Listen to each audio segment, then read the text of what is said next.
Hey guys. This is what if Naruto was stuck in the past. The Ryumyaku was about to be sealed, but something was off. The kunai had been tainted, and instead of sending them back to the future, Naruto and Yamato got stuck in the past, leaving the blonde ninja in a conundrum. While he lost everything, suddenly he was capable of meeting everyone he lost again. Even his own parents. Hit like and subscribe if you like this one, and also please check the author in the description. Let's start.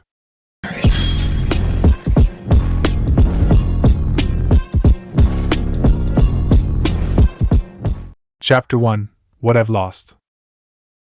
In the face of a monstrous being, Naruto did not hesitate to crush it. Gritting his teeth through the exhaustion, forcing himself through the pain with the help of the Yandame lookalike. The turquoise-colored chakra turned his body into a spinning missile that ripped through the hands of the humongous puppet and completely pulverized the spider-like Makade inside. Despite all that, Naruto knew that Roran was gone. The city above them was falling apart, the earth shaking through the cavernous underground like the wrath of the earth had been brought forth by the fight. Sara! His shout was nearly muted out when another shake sent stones raining down from above. The young queen was rushing away from the center of the temple that housed the Ryumyaku after sealing away most of it. Rushing towards her, Naruto nearly stumbled as the bridge collapsed. "Grab my hand!" She was looking forward, hope flashing in her eyes before the ground under her collapsed, sending her down. Sara tipped over, spinning through the air. She reached out, her arms stretching forward, trying to grasp Naruto's hands, but he was too slow. The corrupted liquid full of chakra beneath would burn Sara. He couldn't let that happen. Though his chakra was gone, and exhaustion took over, Naruto jumped after her, his feet skidding down the broken bridge. It was a split second. His feet held onto the platform as he grabbed her leg. Using the spin of the debris, he threw her towards Minato, who had been rushing after him. The man caught her, jumping back as the rest of the bridge collapsed. The chakra cut off and Naruto fell. "Naruto!" Sara shouted. He grinned at her, his eyes closed as he raised a fist and followed up with a thumbs up. He crashed into a plate of wood afterwards, gasping in pain from the fall and the fact that the kunai which Minato gave him stabbed him in the back. "Still alive?" Naruto's grin widened. "Captain?" Naruto stood up, grabbing the kunai from his pocket as Yamato raised the platform. Holding his back in pain, the young man tried and failed to stand tall. "Thank you for your help, Captain! I thought I was a goner dash." He was cut off by a punch aimed at his stomach, making him keel over, about to throw up. Before he could complain about it, warm arms wrapped around him. "Are you suicidal?" The question was much quieter than the anger from the punch would have made him expect. Sara was shaking. Slowly wrapping his own arms around her, he raised his head and looked lost. Both Yamato and Minato didn't look like they'd tell him what to do, so he just kept holding her. "I'm sorry!" Naruto tried, she growled. Naruto kept quiet. "Naruto," Minato said. "Give me the kunai, I'll seal away Ryumyaku for good." Naruto nodded, handing the kunai over. The blood on it was barely noticeable in the dark red lighting of the ruined structure. So when Minato stepped up to the middle of the temple, nobody could fault him for not catching something considering the stressful situation and exhaustion setting in. Stabbing the kunai into the platform, Minato began the sealing process. The red lights exploded outwards and vanished into thin strands of energy. Naruto began to glow. When Sara took a step back and looked at the shinobi that saved her life, her hands were clasped together. "The timeline is being restored," Minato said, coming down the stairs. "Thank you for your help, Captain. Was it?" It's an honor," Yamato said, bowing. Minato scratched the back of his head nervously. "I am known as Yamato, Naruto's captain in our team. I'm afraid that your time here is coming to an end, Naruto Yamato," Minato said. Sara's teeth bit down on her lower lip, glancing off, unable to meet Naruto's eyes. She opened her mouth a few times to speak, but Minato continued without missing a beat. "I should seal away the memories of everyone involved so we can avoid messing up the timeline. It would be disastrous dash, no way," Naruto said quickly. "You said you had something to tell me." "One day," Minato smiled. "I'm sure we'll meet again." Sara shook her head. "I don't want to lose my memories either." You really are from the future, aren't you?" Naruto nodded, his lips drawn in a thin line as Minato prepared a seal. A loud noise interrupted them. The red light appeared again and the Ryumyaku began to leak, creating a pillar of energy that ripped through the ceiling and the sky. Minato's eyes widened, and he spun around, trying to hold the seal in place. The light around Naruto and Yamato shattered as if it was glass, sending sparks everywhere. When Minato's hands touched the Ryumyaku's chakra, it did not stop. Instead, the face of a fox appeared from the specks of blood that were on the Hiraishin kunai. Roaring towards the heavens, the fox face led the stream of chakra towards the sky and exploded in a shower of a billion colors. The Ryumyaku is empty? Minato asked. That's impossible, and the Kyuubi here? What happened? Yamato stared at Naruto, who was looking around. The young ninja couldn't tell what had happened. The Kyuubi, Yamato said. Something might have happened with the seal. Naruto, lift your shirt. What? Naruto asked, still following the order. Why? Minato frowned when he saw the seal on Naruto's stomach appear. Yamato grimaced, nodding. It seems to be intact. Something else must have happened. What should we do, Minato-sama? Yamato asked, turning to the future Hokage of Konoha. It was a reflex, but nobody but him had the necessary knowledge of seals to help them out anyway. I don't know, Minato admitted. Yamato sighed. What happened? Naruto asked. They turned to him when Sara held on to him. Guys? It seems the timeline tried to fix itself. Maybe we were too late with the seal, or maybe your seal messed with mine, Minato said. Naruto blinked, still unable to truly comprehend the situation. You're fixed here. I don't think I can send you back to the future again. The fact that the future they were coming from was gone didn't need to be said. Naruto tasted bile in his mouth as he fell to his knees. Sara followed, her knees scraping against the ground as she wrapped her arms around Naruto. The strain finally became too much. Naruto passed out. When Naruto woke up, the first thing he saw was the angular tip of a tent. His body felt fine, and his chakra had mostly recovered. Sitting up, he took a look around, finding nothing out of the ordinary. It was a simple dark green tent. One like every other. Small, but comfortable. Crawling out of the tent, he squinted at the sudden sunlight. The dark colors of the tent had given him no warning about the brightness outside, and he cursed under his breath as he tripped out, and all he could see were ruins. Towers that used to pierce the sky with their height crumbled to dust and debris, soon to become sand in the desert. The Land of Wind was aptly named, eroding stones over years to create this landscape. While Naruto had never been very attentive in class, the amount of detentions he had forced him to pick something to distract himself with. Geography wasn't a very interesting class until you add in the amount of landmarks created by awesome ninjas fighting. Now he had become one of those awesome ninjas, standing in the rubble that was his responsibility. Had he stopped the madman before he arrived in the past, all this wouldn't have happened, and Naruto would still be with his friends. Naruto! Someone called his name. He turned around, just now noticing the hundreds of citizens of Roran behind him, huge tents set up around the crumbled city. Yamato came up to him, putting a hand on his shoulder. Naruto, are you alright? Naruto shook his head. I think I messed up, Captain. What do you mean? Yamato asked. The older ninja felt weird. He couldn't exactly say he was feeling sad or angry. Rather, the fact that he could go back home and meet people like the Sandaime again made him happy, curious. The Kyuubi messed up the seal, right? We can't go home, so Sai and Sakura, they're gone. Naruto wasn't stupid. Incredibly straightforward and emotional, yes. Stupid? No. Stupidity, no matter how much luck one had, would simply lead to death early in their career. He wanted to seal our memories, Naruto said. So nothing changed. But it did change, right? Naruto! Yamato began, but Naruto cut him off. The blonde ninja balled a fist over the necklace that Tsunade gave him. So when it changed, that future, it's gone? Right? It's gone? Naruto asked him in a tone that made his heart break. Yamato knew that Naruto wanted him to lie, to tell him that it's still there, just without them, so that his friends still had at least a memory of him.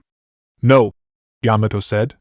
He had to be honest, because lies would only give him hope. The only one who could do that was the Yondaime, who had already informed Yamato of the sheer improbability. Naruto felt faint yet nodded. Then we can go to this Konoha? Naruto asked. His tone was hopeful. Minato-sama decided to go ahead and discuss taking the refugees of Roran into Sunagakure. Yamato explained. If the Kazekage refuses, We might take them with us to Konoha until efforts for the rebuild of Roran can be made. Besides those who were on the mission today and the Hokage, nobody must know of our origins." "What do you mean?" Naruto asked, tilting his head to the side. "It means we'll not arrive as Konoha shinobi, but as refugees," Yamato said. "Only the Sandaime will learn of us, the old man?" Naruto asked, his eyes lighting up. He's still alive." "Yes. We can go and warn him. Orochimaru will won't attack until at least 20 years. Yamato cut in. "We can't risk changing everything to the point where we can't predict certain things." Minato-sama agreed. "Our loyalties lie with the Hokage, and he will be the only one I'll brief on the situation." That's fair," Naruto said, biting his lower lip. "So when will we leave?" "When Minato-sama returns. If Sunageki refuses, they'll immediately head towards Konoha and he will come back. It might take a while. So we play the waiting game until then?" "We play the waiting game." Naruto sighed, kicking the sand under his shoes. "I hate the waiting game. If there's something that can make Naruto forget all worries for at least a few minutes, it would be food." The smell of homemade food danced through the camp, emanating from huge pots in the middle of the camp. Having spent most of today resting, Naruto hasn't yet talked to any of the citizens. Walking up to them, Naruto was greeted with smiles and cheers. Young children ran up to him, grabbing him by the arms and dragging him towards the campfires. "Naruto-sama!" one of the kids said. Come! Come! Naruto was left slightly embarrassed at the honorific by the child, which looked barely older than 6. When they finally dragged him halfway around the pots, he was eventually forced to sit down on a blanket, stumbling backwards onto it. His hand brushed against something soft, and he turned to his right, seeing Sara there, sleeping. His hand was on her hair. "She refused to sleep in a tent," an adult said. An elderly woman holding a wooden spoon. "There simply weren't enough for all of us, and we couldn't convince her that the nights would be too cold, so we prepared the fire here." "Ah," Naruto said. She looked worn out, bags under her eyes. She could have taken his tent, he didn't need it anyway. "Could you wake her?" the woman said. "We're nearly done, and she hasn't eaten anything since yesterday." "Of course," Naruto said, nodding. He put a hand on Sara's shoulder, shaking her slightly. She mumbled something incoherent before turning around, as if trying to ignore Naruto. He instead shook her slightly harder until she finally opened her eyes. Bleary-eyed and still half asleep, Sara grabbed the first thing in her vicinity. Naruto's sleeve stretched slightly as she sat up with its help, almost dragging Naruto towards her. She mumbled something else as she leaned against his shoulder, shaking her head until she was finally awake. When she opened her eyes and the first thing she saw was his face right in front of hers, she jumped up with a scream. "Naruto!" she shouted. Surprisingly, she wasn't angry at him like Sakura would have been, and instead rushed towards him checking for wounds. "Are you okay? Shouldn't you be resting? Your captain told me you woke up earlier, Sara, it's alright," Naruto said. "I'm okay. I heal pretty quickly." Trying to assure her of that, Naruto slapped his hand over his biceps and only winced slightly at the soreness in his muscles. She stopped fussing and instead sighed, looking away. The silence was broken by a rather unsophisticated tone. Naruto grinned at her when she looked away with a red face, the loud growling of her stomach probably a reaction to the delicious smell in the air. "You're not supposed to hear that." "I heard nothing," Naruto said. "Food's ready, you should eat." "I'm not that hungry," Sara said, crossing her arms. "Humph. Maybe not, but I know better than to say no to a free meal. They told me to wake you up for dinner." "Thank you, Naruto," Sara said. "You're welcome." "No," Sara began, shaking her head. She was still not looking him in the eye. "I mean, thank you for all you've done. And I'm sorry." "For what?" "Because of me, everything went awry," Sara said. "If I wasn't such a weak queen, this wouldn't have happened and you could still be back home with your friends." "It's not your fault," Naruto said, his voice taking on an edge of seriousness. "I don't want you blaming yourself. Yamato told me, there's too many things that could have gone wrong, but Mikade wasn't your responsibility. I still feel responsible. The city is in ruins because of my mistakes." A wooden spoon hit Sara over the head before it found Naruto's as well. The elderly lady from before was frowning at them. No respect for the royalty of her country, the lady just told them off. "No blame shifting at the dinner table. Queen Sara, eat." She shoved a bowl into Sara's hands, the steaming soup inside filled with meat and vegetables. Sara didn't dare to talk back, nor did her stomach, as she began eating. Naruto received his bowl next, noticing his hunger just then. Spoon after spoon full of soup were quickly going down his throat, warming him even more than the campfire. A cold wind blew through the desert night, making Sara shiver. Taking off his jacket, Naruto put it around her, shivering only slightly at the cold. She turned to him, frowning. "You're still hurt, I don't need it," she said. Naruto shook his head. "You do, if you're going to sleep outside. Anyway, you shouldn't sleep outside. It's unhealthy. There's not enough tents until Minato-sen brings some with him. It's my responsibility that my subjects are warm and comfortable. I'm not your subject, so just take my tent," Naruto said. "Someone needs to keep watch in the night anyway. I'm not going to let the person who saved me sleep outside." Naruto, just as stubborn, crossed his arms as he stared at her, the almost empty bowl in his hand staining his shirt slightly as drops of soup spilled down. "Good luck forcing me in, then. I guess it'll stay empty for the night." "I guess it will," Sara said. Both of them were pouting at each other. "Why don't you share it?" the child that brought Naruto to Sara earlier said. Naruto scratched his cheek. "There isn't enough space in there. That's indecent," Sara said, red in the face. Naruto blinked before realizing his mistake. Yes," he said, hitting his palm with a fist. "It was in one of Erosenen's books, so it can't mean anything good." The child looked confused. Sara looked embarrassed. Naruto clueless. All is right in the world. "Captain, Yamato might be able to make a house out of wood, Naruto muttered as he closed his eyes, thinking hard. But there was something about the desert and dry wood he mentioned, there being a reason for buildings to be made out of stone or not easily burning cloth. Captain Yamato spoke with wisdom. Naruto accepted it without a second thought. Sighing, he just let himself fall backwards onto the blanket and stared at the star-filled sky. He wasn't tired at all. The time he hadn't spent resting, he spent thinking. This was 20 years ago. He hasn't been born yet. The people who would become his parents, the old man, they were all alive. Everyone was still okay. Yamato said they mustn't change too much, but there was no way in hell that Naruto would allow anyone to touch them.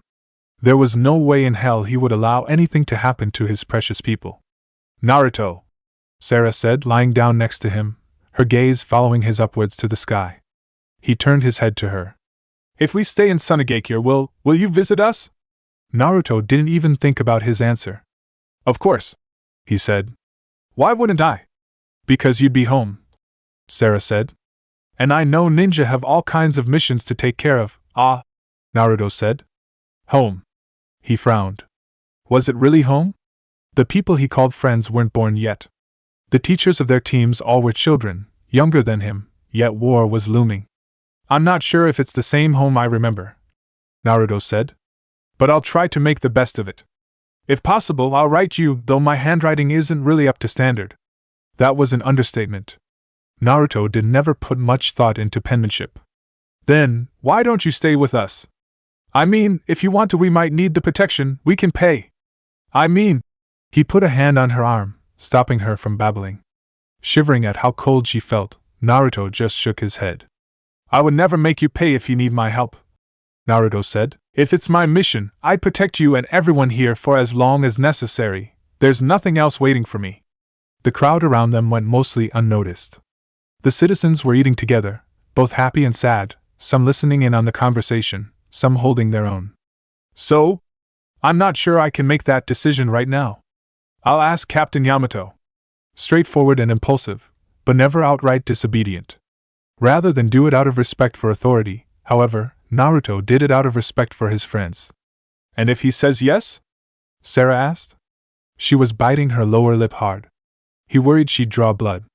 "I'll stay for as long as you need me," Naruto promised. Sara lifted her arm out from his grasp and put her hand on his, squeezing it. Naruto looked lost at what to do, and instead just let her do what she wanted. "Thank you, Naruto," she muttered. The rest of the night was spent in silence until she finally fell asleep again. Naruto kept watch. "The Wind Daimyo declared the citizens of Roran a threat to the country," Minato said, standing in a larger commander's tent at the edge of the camp. Sara gasped. The Kazekage's hands are tied, he cannot offer them refuge. Naruto grit his teeth. That's ridiculous. They're his countrymen. His responsibility dash. He decided that the presence of the Ryumyaku is too dangerous. Despite my assurances that it was empty, the Kazekage backed the daimyo up. Minato nodded, crossing his arms and looking at the map on the table in the middle. Unfortunately, had I not been there, I'd think the same. The Ryumyaku can't simply be emptied, but explaining the situation about the appearance of the Kyuubi's chakra would certainly make him more suspicious. Ah, Naruto said, lost for words. Sara, who had not stopped wearing his jacket the past few days, stepped forward. Will we go to Konoha then? She asked. Minato nodded quickly, and she sighed in relief. Then perhaps this is for the best. If the Land of Wind refuses to help us rebuild our city, there's no place we can go besides Konoha. She bowed deeply, her hair swinging forward and hanging down. Minato looked a bit embarrassed. Thank you, Minato-san, she said, her words thick with emotion. The feeling of betrayal from her own country. It was clear that the Wind Daimyo had more reasons than just the Ryumyaku. The royal family of Roran and the royal family of the country the city kingdom resided in were never on good terms. Merely the tax income made the relationship work. I don't know how to repay you. You don't have to, as of today, you're under our protection. Minato-san, Naruto said. I've spoken with my captain about it. There's something I want to discuss with you. Formality didn't fit Naruto. The fact that he finally got confirmation by Yamato that Minato was indeed the man who would become the Yondaime, and the person who would seal the Kyuubi into him made him nervous. Minato blinked at the interruption before nodding, moving out of the tent with Naruto as Sara began speaking with Yamato, who was checking over the map. Is something on your mind? Minato asked. Naruto swallowed the lump in his throat. You know what I am, right? Naruto asked. Minato nodded.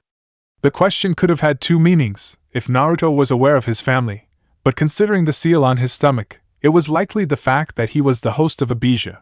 And you didn't wipe any memories, so you know that I'd have preferred to be surprised. Minato said. But yes, I'll one day be the Yondaime. And you'll die, Naruto said. Sealing the fox. Minato sucked a sharp breath. I asked the captain. Naruto answered the unasked question. He said that if I was okay with it, I could tell you, because eventually I'd be a ninja under your command, but I don't know if I will be. What do you mean? I might never be born, Naruto said. It might make me vanish, is what Captain Yamato told me. I might just... Minato put a hand on Naruto's shoulder. Rather than let him speak assurances, Naruto shook his head. I want to meet them, Naruto said, sounding worried. The people that would become my parents, and the old man Hokage. I want to see Jiraiya. Even if it changes so many things, even if I might vanish, even if that might sound selfish. The hand squeezed Naruto's shoulder, and the young man turned his head up from the downcast position. There's nothing selfish in wanting to meet one's parents. I should be able to assure you, though, the effect of the Ryumyaku's chakra is likely to keep you fixed here. As small as the mercy is, you're not going to vanish. Naruto sighed in relief. In response, Minato patted his shoulder a few times before stepping back a bit. And I think I might know who your parents are, Minato said. Naruto's eyes lit up. You probably had your suspicions already. Yeah, Naruto said, crossing his arms. I'm not really the smartest guy, but even I could tell something was up with us. Minato chuckled. I see, of course. I suppose it might come to a shock. I really want to punch you, Naruto said. But you're not the guy who died sealing a fox into me. If anything, the revelation was anticlimactic. Naruto, with the observation powers of a 200-year-old turtle, felt both anger and relief build up. The man, the legend, the Yondaime. His father. He grew up hearing stories, he grew up hearing about the thousands of heroic deeds this man had done. But standing in front of him was a man like him. A shinobi of Konoha. Someone who looked as lost as he did, dense, straightforward and impulsive. But empathetic nonetheless. Naruto took a step forward, raising his hand. When he opened his mouth to ask a question that didn't want to leave his throat, Minato took the step forward too, and wrapped his arms around his son. I'm sorry, Minato said, that I've left you with such a burden. That I left you without your parents. Naruto's vision grew blurry with tears as he choked out a sob. The emotions and suspicions he was feeling the past few days bubbled up inside him, leaving him shaking nervously. This wasn't how he imagined meeting his parents. In his mind, Naruto always thought about meeting them after living a full life, telling them all about the adventures he had. Even if he didn't know who his parents were, Naruto felt content with the assurances that they loved him, and that he would meet them one day. That today would be the day was unexpected, yet welcome. And when Naruto finally calmed down, he wiped his tears with his arm. "I'll stay with them," Naruto said. "I've promised Sara that I'd protect her if we go to Konoha." The captain agreed with me. "Well, you're technically not a Konoha citizen or shinobi," Minato said. "So I suppose that's alright. Roran is not going to be rebuilt, so they might stay in Konoha indefinitely." Naruto didn't know why exactly, but his heart was jumping in joy at that declaration. Right now, besides Yamato, Sara was the only thing that kept him going. "Ah, Minato-san," Naruto said. Minato shook his head. "Just Minato is alright. I might not really be the man who became your father, but I think we should be a bit closer than that, Naruto?" "Yes." Naruto nodded. "Minato, what's my mother like?" Minato began coughing as he choked on the air. He had forgotten to mention Naruto when he paid a quick visit to her before briefing the Hokage on the situation. She'd kill him. She'd kill him and bring him back, just to stab his balls. Kushina didn't do well with surprises. "She's a fun person," Minato said. "If anything, you're closer to her in personality than me." "Very loud and aggressive?" Naruto tried. Minato laughed, nodding at the apt summary. "Also very kind, someone who could become everyone's friend," Minato said. Naruto smiled. "Yes, of course, the great friendly ninja Naruto, that was him. I shouldn't be this nervous," Naruto said, his shaking hands hiding behind his hands. "But what if she doesn't like me? I don't think I've ever met a person that could make Kushina dislike them the first time they met," Minato said. Naruto smiled. Kushina. He had a name for her now. "Don't worry too much, if anything, she'll probably hate me for not telling her about you sooner." "Good luck?" "Thank you," Minato said seriously. "I'll need it." Naruto was feeling overwhelmed. At first he thought the reason of Sara's constant presence around him was because she wasn't feeling safe, but instead she seemed to treat him like he used to treat Sakura. When he talked with Yamato about these concerns, the man simply waved him off with a smile and told him to let her be. Naruto didn't mind letting her be, but he was still not feeling entirely comfortable with the attention. The journey through the desert was hard with the speed of civilians. Rather than rush through, they had to keep walking for days just to reach the site of Sunagakure, and then walk some more to reach the border of the Land of Wind. Every night, they made a camp and prepared food. While the city crumbled to dust, people were able to save most of their things, and with the seals supplied by Minato and used by Yamato, they could store a lot of food in them. Sara decided to spend every meal with Naruto. Minato found it funny for some reason. When she began trying to feed him, Naruto didn't mind, though he still found it weird. This was like one of Jiraiya's novels, only without the dirty stuff. "Even if it's the past," Sara said. "You know Konoha, right?" "Yes," Naruto said. "Do you want me to show you around?" "Please," Sara said, smiling. "I want to see the places you like. Maybe not high places, so you don't fall again," Naruto teased. She stuck her tongue. "How do you feel?" "About leaving Roran behind, not getting it rebuilt," Naruto said.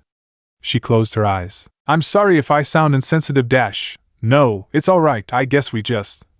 Sara began, shaking her head. "We both lost something, didn't we? You lost your home, and I lost mine. But my home isn't simply my city, it's my people, I still have them here. And you will still have yours, right?" "Right." Naruto nodded, his eyes itching. I learned about my parents from this time. I finally get to meet them and all the other people that died. So, even though I lost everything, I gained some back." "Naruto?" Sara saw him wipe at his eyes. Wrapping an arm around him, she put her head on his shoulder. "It's alright. Maybe it is," Naruto said, his eyes red. "But I don't want to forget them. The people that taught me, my friends."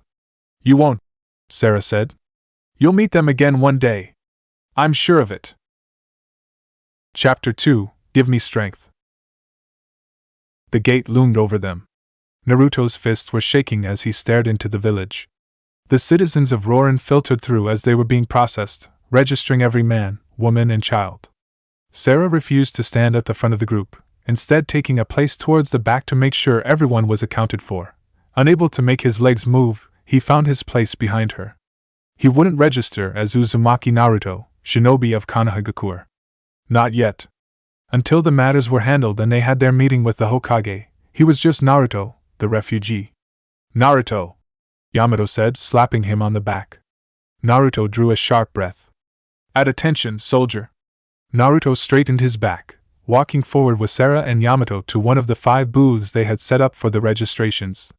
Minato was standing next to it, giving them a soft smile. Please fill out this form. The young Chunin sitting inside spoke up, his eyes glued to the documents in his hands.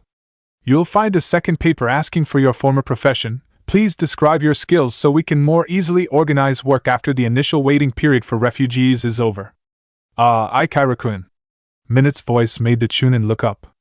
I already told you about those 2, the shinobi I'm bringing to the Hokage. And that is the queen. Ikira blinked, standing up so fast that his chair was knocked over. He bowed over the papers that were stacked on the table in front of him. I am terribly sorry. Welcome to Konoha, Queen Sara Sara, she said, using one of the pens to fill out the form she picked up. Sara of Roran, I no longer carry any titles. Naruto stared at her from the corner of his eye. She didn't sound sad or otherwise distressed. She didn't sound happy or relieved either. The sound that broke the awkward silence was the pen scratching on the paper as Yamato followed suit. We can handle this later, we've already sent word ahead about you 3. Minato said, the Hokage's tower is straight down this road. Sara and Yamato nodded. Naruto was still staring at the empty form he reflexively lifted off the table. It felt unreal. It almost looked the same. Almost. He furrowed his brows. Minato, is Orochimaru in the village? Yamato's sharp glare almost made him stumble, but he kept going. Minato shrugged. I think he's out on a mission right now. Why do you ask? I was just curious, Naruto said. Yamato nodded, the motion looking stiff. There's some stuff we need to talk about later. I see, Minato said, reading the mood. Queen Sara, I hope I'm not imposing on you with this request. Until Naruto can earn some pay on missions, he won't have a place to stay. Do you think it'd be possible for the people of Roran to keep him around for a while longer? Naruto and Sara both looked confused at the question, but before the former could say something, Sara spoke up. We never refuse a hero of our people. Thank you very much, Minato said. Naruto blinked. What about the captain? He asked, pointing at Yamato. We have a mission ready for him already, Minato said. We can talk about this later, we're already there. The Hokage tower didn't look any different. If anything, it looked more like the tower he admired as a child than it did after the Sandaime died. The mere thought made his heart jump up, as if it tried to fly out of his throat. It was unlike him, the point where he felt disappointed in himself. He wasn't this kind of person. The kind that hesitated, the soft-spoken and careful kind. When they reached the door to the Hokage's office, Sara grabbed his sleeve. As nervous and excited as he was, she was also about to meet a man whose name was spoken in the same breath as the first Hokage. Minato knocked twice, then opened the door. Naruto pushed past him, forgetting Sara's grip on his arm, and almost choked on the smoke that filled the room. Behind the desk sat a man, old, but not that old. A pipe was in his mouth, and on his lips was a soft smile. Old man Naruto choked on his tongue. He knew Yamato was about to shout at him, but he bowed. A fist flew overhead. Sara settled next to Naruto and bowed as well. Sandaime. My name is Uzumaki Naruto. Hiruzen interrupted, standing up and moving around his desk. And Queen Sara, Captain Yamato. Welcome to Konoha. Or perhaps it's welcome back. Isn't that right, Naruto? Naruto straightened his back out of the bow, taking a step forward. He could feel his legs give out under him.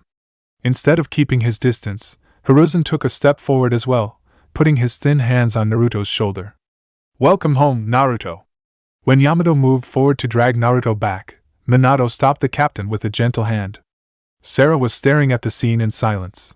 Naruto collapsed to his knees and wrapped his arms around Hiruzen. He was shaking, his vision blurry.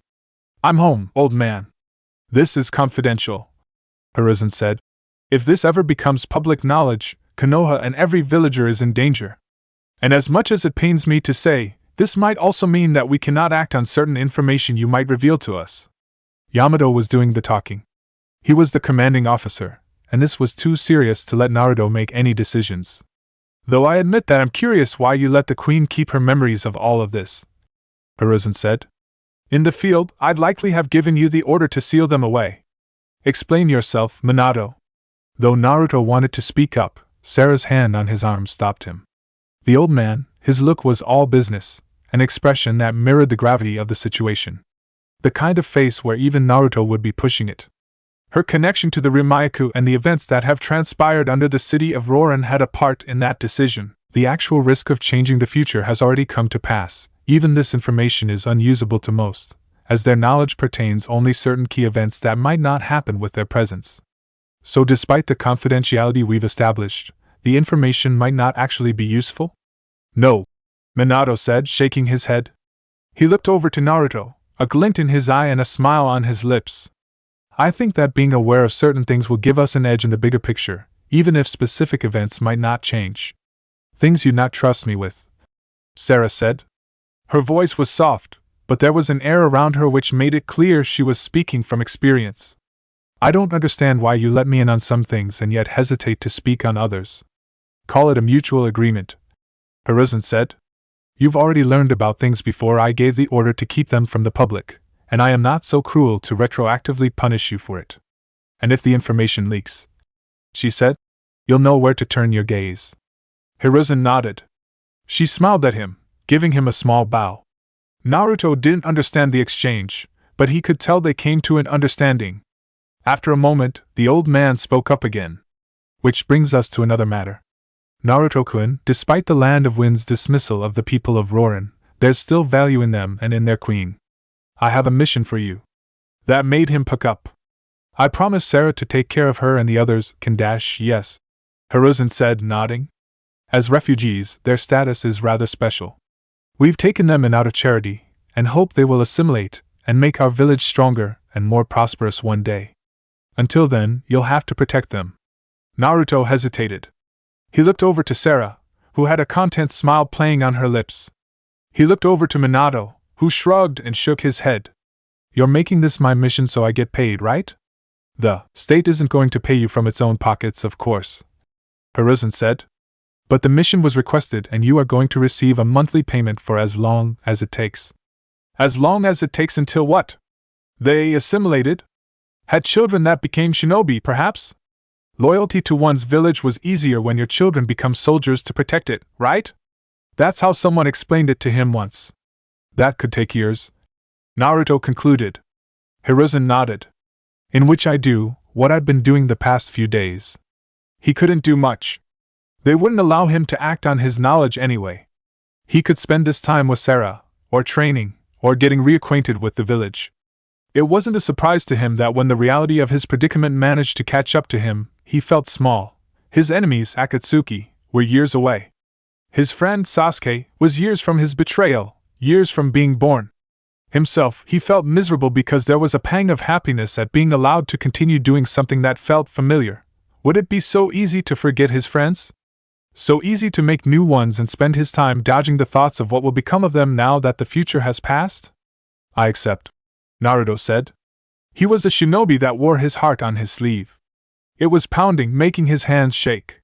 Making his ears heat up, Sara grabbed his hand, squeezing it. He leaned down, making sure she could hear his whisper, and spoke again.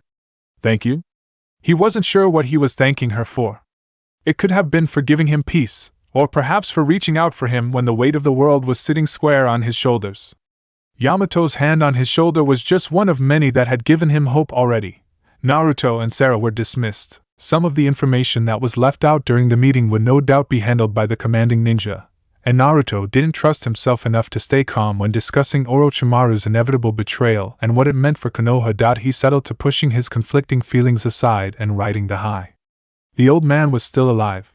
Maybe, just maybe, he could find happiness in keeping things from going bad again. Naruto, Sara said. He turned to her as they stepped out of the building. You said you'd show me around, but I think it'd be better to visit the others first, see where we're staying. He nodded. Thank you for sticking with me through this. Thank you, she said. He looked at her, not able to put his thoughts into words. For supporting me. I'm not as strong as you. No, he said. She furrowed her brow when he shook his head. He took a large step forward, turning to meet her eye. You're strong.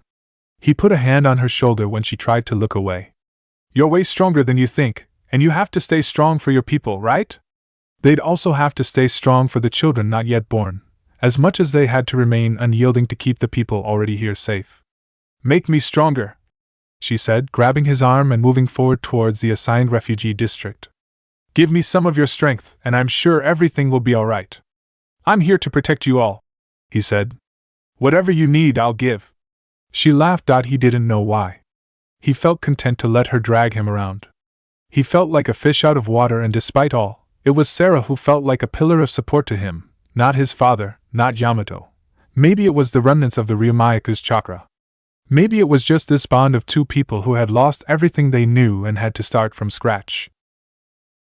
Chapter 3, You're My Pillar. Sara was wrong. It was not her that needed strength, but him. Naruto stood in front of a door, his body once again showing signs of hesitation that would have made past him disgusted. Uzumaki Naruto did not hesitate.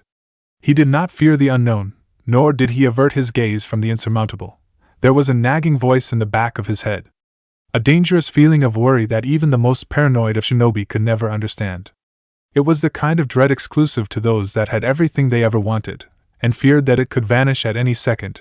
Despite Minato's words, Naruto would have preferred to face 100 copies of Kakuzu than face his mother right now. Not his mother, though. The woman that might one day become his mother.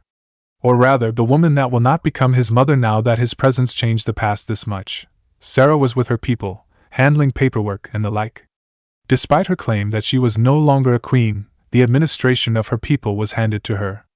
The refugees were declared a de facto clan, with Sara as clan head. Until further notice, to avoid strange questions coming up, as Minato only had the clearance to tell his wife Naruto was part of that clan. He was Naruto of Roran, the lone shinobi of the destroyed city, and the bodyguard to the queen. In the sealed documents, he wasn't even a proper Konoha shinobi anymore. It didn't matter. The bonds he made were more important. He asked for a single favor. That the forehead protector which he left behind in the office be given to his teacher Irika once the boy graduated from the academy. Parting with it was easier when Hiruzen agreed. He could get a new one once the paperwork was done. He could have kept the old one until that was done as well, but it was more a symbolic gesture than anything. This Konoha was a new start for him. And like many new starts, it was difficult. It might have been the most difficult thing he had ever done. His shaking hands tapped against the wooden door 3 times. Steps echoed from inside, and before he could think about jumping onto the roof and making a run for it, it slid open. She was beautiful. Her hair reminded him of Sara's, and her face evoked that kind of familiar feeling which could only be born from watching yourself in the mirror, inspecting every bit to figure out which features were from which parent. Minato stood behind her, not saying a word. It took Naruto a moment to realize they were both standing there frozen. He swallowed, not knowing whether to bow in greeting or just say hi. She made choosing obsolete, grabbing him by the hand and dragging him in. The door shut behind them. Naruto didn't know what she was doing. She put him next to Minato, looking at them before nodding with a wide smile. Minato! I told you our kids would get my good looks! Naruto felt his knees grow weak at the smile. It was disarming, and he felt like an asshole for expecting something low of his mother. For not trusting Minato's words. Giving her a shaky thumbs up, he mirrored her smile. He was desperate to avoid the mess of emotions he felt when he met the Sandaime again. He was attempting to, at least, and failing. He wasn't even sure what to call her. Mom? Mother? Kushina? She wrapped an arm around his neck, the other around Minato's. Was it so easy? Just accepting who he was without suspicion. Just forming a bond over something that sounded so insane even in a world full of ninja? Hell yeah, it was that easy. That's what he does. He's Uzumaki Naruto. He laughs at expectations. He wrapped his arms around her, giving her a hug. He made friends in less time than that. What did he have to lose? Nothing, and what he had to gain was family. What he gained was a family. For every friend he lost, he would make a new one. And one day in the future, he would meet them again. in this life or the next. Thank you, Naruto said. His cheeks were wet, but he wasn't a sobbing mess like in the Hokage's office. He opened his mouth again to speak, then closed it. His tongue moistened his lips, and he found the words he wanted to say, speaking up again. Thank you? Ever so elaborate, Naruto's choice of words were more than enough to make Kushina squeeze them tighter. We're family, she said. Welcome home, Naruto. Pure catharsis. There was no other word for it. I cleared everything, Minato said. If there's something we should be worried about sharing, I'll stop him. So feel free to ask him questions. Kushina nodded. The table was full of food. A proper feast, way too much for a family of 3. It'd have been too much for 3 times that many. You're 16, right? Yeah, Naruto said. Nearly 17, it's a bit hard keeping track of everything. When's your birthday? October 10th, he said, grinning. Though it was August when we came here, it's March here, right? Minato nodded. I don't think you'd want your birthday to be moved ahead. Naruto waved him off. It's fine, he said. My birthday was never a big occasion for me. It doesn't matter what day it is as long as I can spend it with my friends. He paused. He could see Kushina was conflicted and wanted to speak up. Perhaps the mention of his birthday celebrations wasn't the best way to start the conversation. He shrugged, giving her a disarming smile. And my family, he continued. If I have to put it down on paper, I guess I'll stay 16 a bit longer than usual. Next question, Kushina said. Sorry if this sounds a bit blunt, but did you have anyone special back home? Naruto blinked, tilting his head to the side. I'm sorry? I mean a girlfriend, Kushina said. Or a boyfriend? I don't mind either way, but I want grandkids dash. What? No, he said. No, not at all. I had a crush on a girl, but it wasn't really meant to be. She liked someone else, and then so many things came up that I just couldn't. I mean, it doesn't matter now. She's not even born yet here. Well, you are young, she said. He nodded. Before she could speak up again, he interrupted. I wanted a family, Naruto said. He sounded sad. I was lonely, and I always imagined what my future could look like. But I was afraid. Afraid of what? Of my children being born in that world, Naruto said. She looked confused. Minato, however, nodded. Why don't you have children yet? Kushina blinked at the question, then turned to Minato. The slow realization coming over her face was amusing to see. She was easy to read, a trait which he had no doubt inherited from her as well. Because there's war on the horizon. There's always war and no security. The people who have children are brave, Naruto said. Braver than I am, for sure. They trust their children to survive these conflicts and live through these risky times. I don't want to have a family in a time where I could lose them to a war. That doesn't mean you're not brave, Naruto, Kushina said. You're selling yourself short. Are you saying you're going to give up on love because there's strife? Yes, Naruto said. The word came out of his mouth so fast he almost stumbled over it. His mother slammed her fist on the table. Even Minato seemed distraught by the cynic answers. No, I mean, I just haven't found anyone I like, and until my entire life was ripped out of my grasp, I didn't even have time to relax. I was a target for the strongest criminals on the continent. He had hopes that the thing with Sakura would have worked out in the end. As a person who understood just how high the stakes were, she was the only one he felt he didn't have to worry about. And now? Minato asked. Now there's war looming, Naruto said. Minato gritted his teeth. And maybe we can avert the worst of it. You're not a target anymore, Minato said. You're not even an active shinobi on the roster. Wouldn't you say now is the best time to find some peace? Naruto didn't have an answer for that. Kushina, however, hadn't calmed down at all. She stood up, grabbing Naruto by the collar and lifted him out of the chair. Naruto! Yes? He asked. His voice was strained, but he had already resigned himself to the wrath of the women in his life. If you punch me, that's domestic abuse, right? Please don't punch me. You're my son, she said, her voice stern. He wanted to ask her how it was so easy for her to say that. How she could just take in all those feelings of familial love and use them on someone who was a stranger to her. I don't care if you're 16 or not born yet, rely on other people more. Family is important. Yes, he said. She had lifted him up a bit more. His voice was high-pitched, and it became difficult to breathe. Why you can let me down now, I get it. And Mom. She let go of him. He landed on his ass, the chair falling over. Minato stepped up, ready to get between them if things escalated. But Kushina had the brightest smile on her face. I'm a mother! Hey, Minato! He called me Mom. She was dancing around the kitchen. The food on the table was forgotten the whole time. Standing up, Naruto put the chair up again and sat down at the table. Her words rang true. Even if he was afraid to have children at this point because of war, and because of the dangers that would no doubt follow him regardless of the time he was in, was it wrong to have peace for himself? Was it too much to ask for this? Sitting at the table with two people who had done nothing but shower him with love since he met them? In a dining room, inside a cozy home away from the worries of the ninja life? It's never too much to ask for peace, Minato said as if reading his mind. There's many shinobi who retire as they find their own peace. I don't think I can find my own peace that doesn't include everyone, Naruto said in all sincerity. Minato smiled in approval. The old man used to tell me that being Hokage was to make all of Konoha your family. Everyone deserves peace. I couldn't be prouder to hear those words than I am right now, Minato said. Kushina nodded. I've no doubt that there's going to be peace, Naruto. Naruto smiled, grabbing a pair of chopsticks. Hearing those words from you makes it hard for me not to believe in you. I made a mistake, Kushina said. You have my good looks, but you're a hopeless romantic like your father. Romantic? Minato said, furrowing his brows. With a slightly higher pitch, he turned to her and narrowed his eyes. Hopeless. Teehee, Kushina said. She didn't laugh or giggle. The word was drawn out and deliberate. Help, Naruto. Daddy's mad at me. Naruto snorted. Maybe relaxing a bit wouldn't be a bad idea. The lodgings for now are 2 apartment buildings next to each other.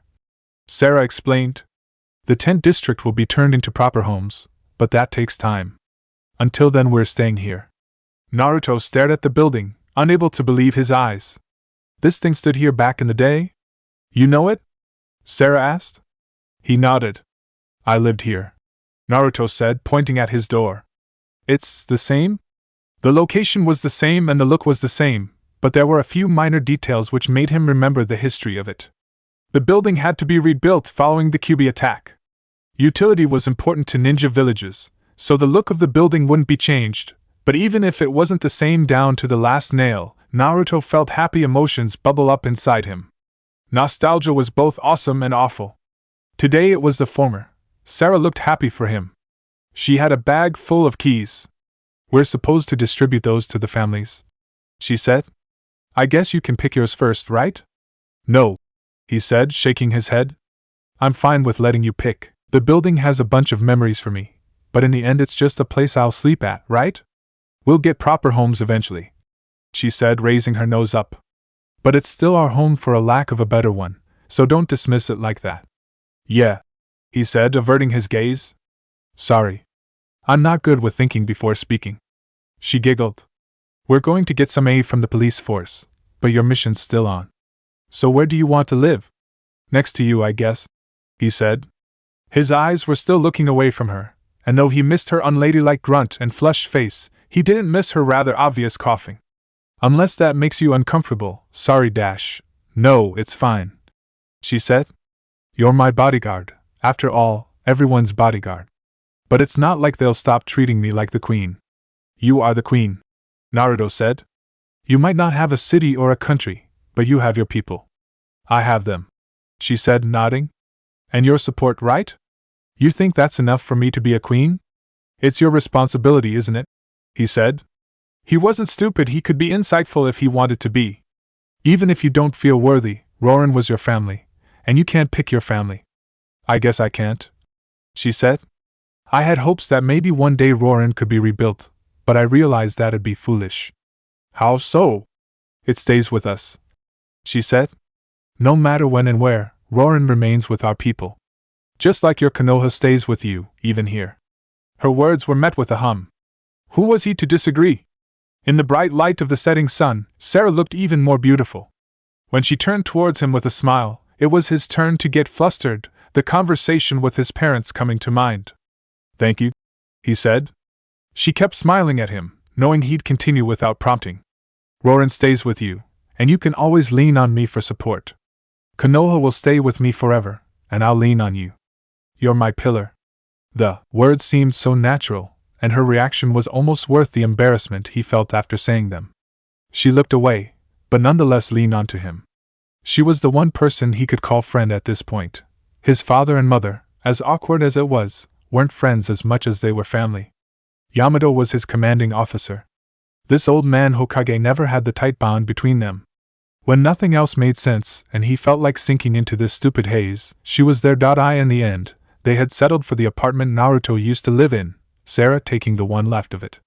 When Naruto was sitting in his bed and staring at the ceiling, he could tell she was right next door. He put his hand on the wall. He had been showered with affection. Familial love was something he wasn't familiar with. The closest he had to the feeling were the emotions he felt when he thought back to Jiraiya and Tsunade. As odd as it was, they were the closest thing to parents he had back there, and he couldn't ask why he felt so guilty at the affection. He knew the answer already. He had pondered on it a lot. Was it okay to let go of the future and live and enjoy the here and now? Could he be as strong as Sara was? He could hear someone knocking on the wall. He smiled, knocking back. Chapter 4. I Want to Stay. He wasn't much of a bodyguard. In the end, whenever Kushina or Minato came to visit, Sara encouraged him to spend time with them. It was an easy routine to get into. A routine that was broken at the same time it was formed. Minato's short-lived vacation came to an end. He was on his way to missions outside of Konoha, no doubt acting on the information that Yamato had fed him and the old man. This left Kushina with more time to spend with Naruto. He wanted to ask why she wasn't an active shinobi at this time, considering their previous conversation about why they didn't have kids already. No matter how many questions she asked him, and how many answers he gave, he didn't feel like it was his right to ask anything from her. She had already given him all he ever wanted, more and more. It felt like home and family. But it wasn't just them. The people of Roran had also taken him in. By now, he knew all their names. He knew that little Midori spent her time with her big brother, helping him when he was catching bugs. He knew the old lady Usho whose husband had passed away from overwork and cooked for everyone that came within her grasp. He knew Sarai and Masako, who had all but taken up the roles of advisors to Sara, and they all knew him. They greeted him with smiles. So did the citizens of Konoha, acknowledging the difficulties he must be going through from adapting to his circumstances. If only they knew. Naruto! A voice echoed, unmistakable, in its volume. His mother was standing at the bottom of the apartment building, looking up. She had 3 children with her. One he recognized, Kakashi.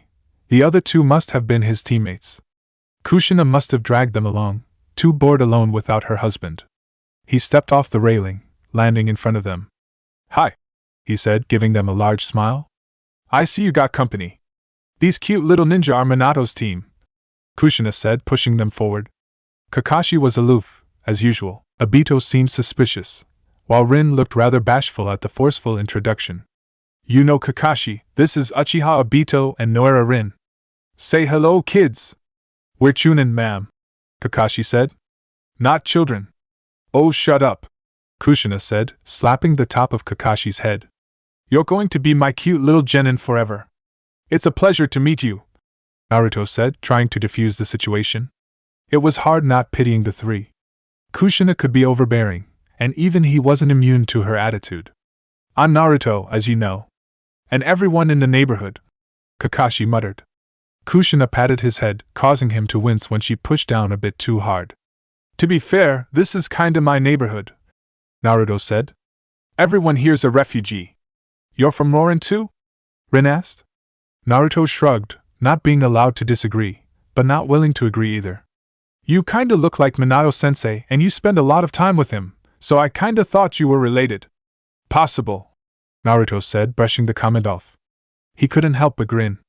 The nations can be a strange thing, we could be relatives. If he recalled his history lessons correctly, the technological advancement for parental DNA tests weren't quite there yet during these times. Technology had advanced leaps and bounds in the years after the Third War. Rin had small pink blush over her cheeks. He didn't know why, but for some reason Obito took offense. I don't like you, the Uchiha said. Naruto smiled at him. I'm sorry that's the case. Maybe I can change your mind over a bowl of ramen? Obito blinked.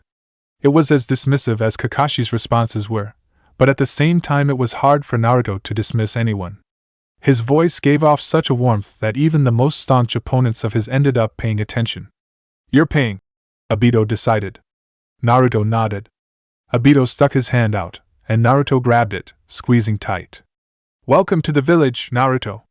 A bit late, isn't it? Naruto said. I've been here for a while already. But thank you. When Obito let go, Rin stepped forward to give him a proper greeting, bowing. Kakashi remained withdrawn. Quiet. Dismissive. Suspicious. It wasn't like Obito's suspicion, which was just something born from a fear of the unknown. Kakashi's suspicion was the hesitation to accept Naruto and Yamato. It didn't help that the latter had been rather antagonistic towards the young teen. He had resolved to fixing that in the future. Kushina clapped her hands together. I knew we'd all get along splendidly, she said. So let's get ramen, I know just the place. It was perhaps one of his fondest memories. The first one he could remember with clarity. The group made their way towards the Ichiraku ramen stand, which would one day become a proper restaurant. The man and woman working the stand were older than his parents. Tucci greeted them all with a loud voice. Welcome! How may I serve you today? The usual, Kushina said. Naruto nodded, and that was all there was to his order. The three Chunin gave their own orders and they sat at the low seats in front of the stand. You've been here before? Tons of times, Naruto said. And a billion times before that. I'd probably come here more often, but I've had to make compromises. Every other day I'm invited to eat with Usho, and other times I just get dragged along by the kids to eat with their family instead. You've no family of your own? Obito asked. Kushina looked annoyed at the blunt question, but Naruto waved it off. A week ago, he might have had a stronger reaction, but now? I have no relatives, Naruto said. Obito had realized his mistake, but it was too late to take the words back. Naruto couldn't say that his mother was sitting right next to him. But that doesn't mean I'm all alone. I've spent tons of time with Minato and Kushina here, and everyone from Roran has been treating me like family anyway. Sorry, Obito said. Kakashi clicked his tongue. Despite that, Obito didn't react to the obvious taunt. I've not met many shinobi from outside of Konoha. I was just curious what it was like, where you're from, that is. Ah, Naruto said. His eyes became distant. He could feel Kushina's hand grasp his, squeezing it. His Konoha was... It was beautiful. Rin not so subtly smashed her elbow into Obito's arm when she noticed the line of questioning would lead to nothing but awkwardness. In an obvious attempt to divert the conversation, she asked her own question. You're the queen's personal bodyguard, right? Yeah, Naruto said. Though the village is so safe, she often just sends me on errands. So you're good at fighting? Rin asked. So is she as cute as everyone says? Obito asked, at the same time. Rin glared at him. Yes, Naruto said. Rin and Obito blinked. Which of the questions had he answered? Kushina's shoulders were shaking, and the noise of 5 bowls hitting the table released the floodgates of mirthful laughter. I want to fight you, Kakashi said. Despite his attitude of being above it all, there was a clear competitive edge to his tone. Naruto shrugged. If you want to. Let's eat first, alright? He could have sworn the bowl in front of Kakashi was full just a second ago. He didn't even see him take off the mask. That little shit. Obito and Rin exchanged a glance. That wasn't something they were going to miss. They also wanted to know which of their questions he answered, or if he was just messing with them. If this is someone Minato-sensei trusted enough to spend time with, someone he had no issue with introducing his wife to, despite being a foreign ninja, what made him so worthy of that trust? He looked like him, sure. And his smile was bright, like Kushina's. Was that all it took? Naruto and Kakashi stood in front of each other on a rather barren training field. This Kakashi wasn't as experienced as his. He wasn't as fast, or had the Sharingan. Despite that, Naruto also knew that he couldn't underestimate the man that would one day become so famous that countries feared his name, and yet, he had stood against monsters like Kakuza. He had faced Uchiha Itachi. He had stood next to some of the strongest shinobi there were during his time. It wasn't arrogance that made him realize that Kakashi, as he was now, wouldn't win against him. It was the knowledge that in the face of impossible odds, Even if he would lose 99 out of 100 battles, he would aim for that one win and succeed, because this Kakashi wasn't the kind of man that became his sensei. He wouldn't hesitate to let go of his values to achieve his goal. Begin, Kushina said. Kakashi didn't move. That was fine. Naruto stepped forward, his hands in a cross sign. 3 clones surrounded him, then spread out. His taijutsu was sloppy. His strength always was overwhelming his opponents, whether it was ninjutsu or sheer numbers. Kakashi, who had no doubt trained with the guy of this time, blocked each hit without breaking into sweat. He was, however, pushed back by the clear superior strength of the older teen.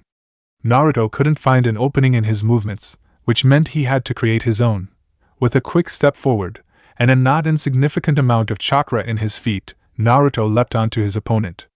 Kakashi pushed the clones away, unable to land a solid hit to dispel any of them yet, and gave Naruto a clear and powerful punch onto his face. Instead of a crunch, a poof of smoke announced that it was 4 clones on the field, not 3, and he had completely lost track of Naruto. A leg kicked his feet under him. Kakashi looked down to find that the taller teen had managed to find a blind spot right behind him. Rather than dodge the follow-up, Kakashi moved his hands into 6 seals, holding his hand forward as Naruto's leg connected for another kick. He was knocked away, but Naruto hissed in pain as lightning shot through his leg. Lightning, release, Kakashi said. Shock hands. Naruto was helped up by his clones, holding his numb leg. That's usually used for people in hospitals, right? He could see it. The beginnings of an elemental technique with such potent lightning chakra that it could cut through a lightning bolt itself. It was a long way until then, but this technique wasn't something to sell short. Each shock would drain part of his chakra though, and Naruto had both the stamina and the chakra capacity to defeat this technique just by tanking it. He wasn't going to let it come to that, however. With another sign, he summoned another 2 clones. Circling around Kakashi, Naruto approached. Usually, Naruto had fought enemies who had significantly exceeded his own ability. A solid hit, or even a significant scratch could dispel a clone, so whether it was 10 or 100, it didn't really matter. Right now it made all the difference. This Kakashi had none of the hundreds of techniques which could level the field, or the chakra capacity to use any of them. This Kakashi had none of the experience that would let him dance through them unscathed. Naruto hadn't had the practice with someone like Guy, but he still knew how to fight someone at Kakashi's level of skill. Kakashi hesitated. Obito and Rin looked amazed. He was a Chunin, yes, but also not yet faced with war and strife the likes of which Naruto had seen. Kakashi raised his hand, blocking a punch. He dodged 2 more. 1 more clone was summoned, grabbing his legs and lifting him off the ground. With a solid hit to the back of his head, he was forced back down, held in place by 5 Narutos. I give up, Kakashi said. Naruto smiled, dispelling the clones. You're strong. No, Kakashi said, his voice tense. He stood up, his pride bruised. You were just toying with me. No, you're really strong, Naruto said. When I was your age, I was a complete failure. I couldn't even win 1 fight with my own strength. Why are you so strong now, then? Kakashi asked. Naruto shrugged. There's some days you just have to learn how to deal, Naruto answered. Difficult times, difficult people. Kushina looked sad. He didn't like to see her sad.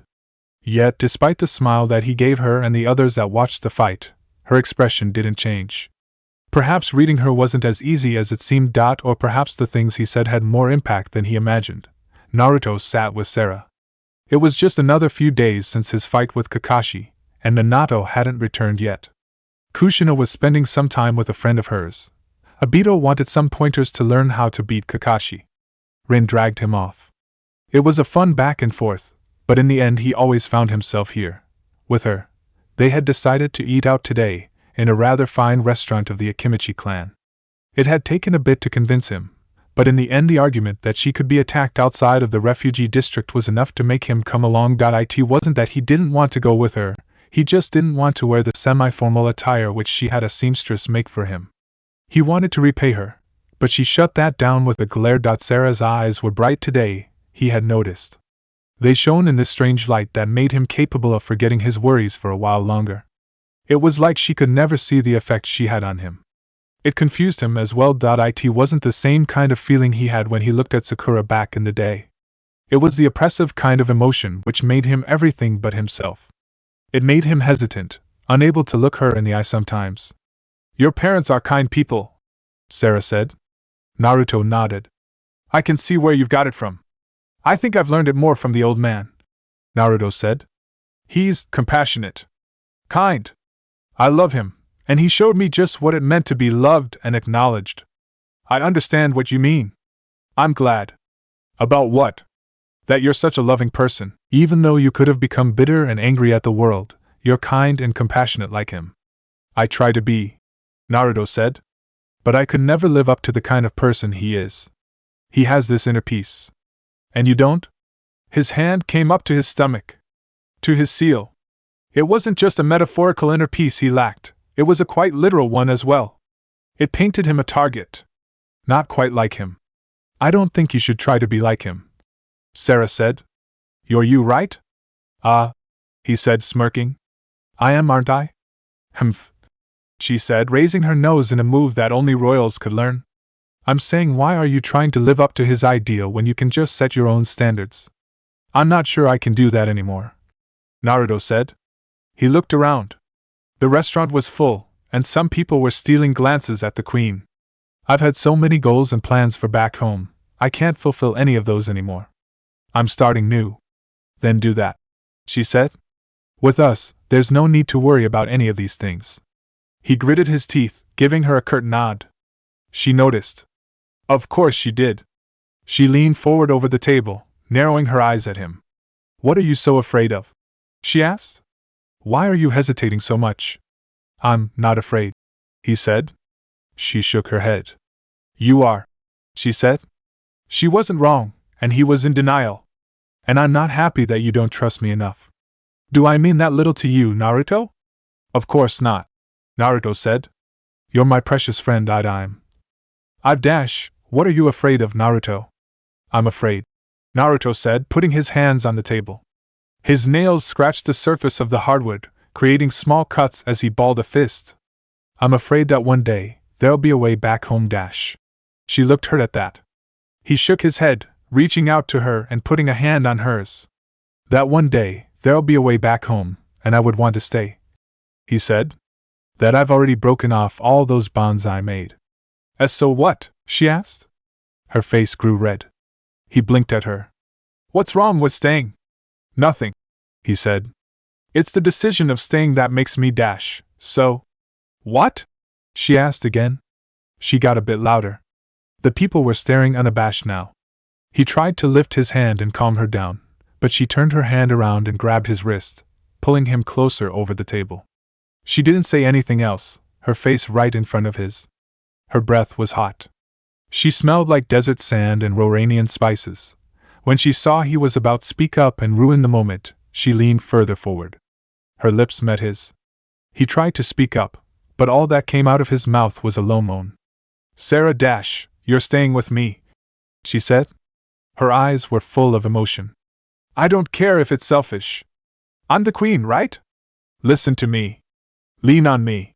Yes, he said, feeling like a scolded child. She was his pillar, he had called her that himself. He wasn't certain whether he could call this love or not.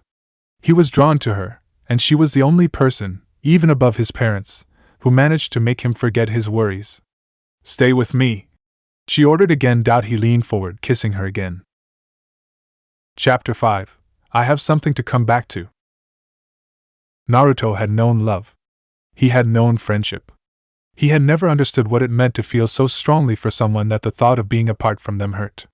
After the affectionate display in the restaurant, both of them were left flushed and unable to look each other in the eye. Nonetheless, they went back home holding hands. The moment they stepped out of the restaurant, loud chatter erupted behind them. They ignored every stare and smile they got until they arrived back home, in front of their doors. She said nothing. He shuffled with his feet, looking down. When he looked up to meet her eyes, both of them looked up, as if the most interesting sight had appeared in the sky. Naruto snuffed any feeling of hesitation out and stepped forward, wrapping his arms around her. She pushed her face into his chest, rubbing against it. It was clear that both of them hadn't ever done this, or felt this way. Calling it love at this point might be excessive, but when two people had their worlds around them shattered and only each other to brighten each other's day, It was hard not to call it that. If perhaps this was what love was and they couldn't tell as they've never known love of this kind, then there was nothing wrong with it. It was right. It felt more right than anything had ever felt before. In his kiss was the declaration that he'd stay, and he meant it. Naruto placed his mouth on the crown of her head, taking a deep breath. "If you thank me again," she said, "I'll kick you." He sighed, a large smile on his lips. "Of course. Good night, Naruto." "Good night." Letting go of the warmth felt harder than fighting his turncoat best friend did. When they separate, she shivered. With a smile, she entered her apartment, and left him to stand outside for a while longer before he finally entered his own home. She knocked 3 times. He knocked back. It was Kushina he told first. Who else was there? Minato was still out on his mission, and the old man had more important things to do. "How was it?" Kushina asked. She had a pillow in her arms, hugging it as she stared at him with wide eyes. It was the face of gossip, and he feared it like nothing else. A soft hiss escaped from the girl next to her. Rin had been invited, for some reason, and it was like the noises she made were there simply to emphasize how hard she was staring at him.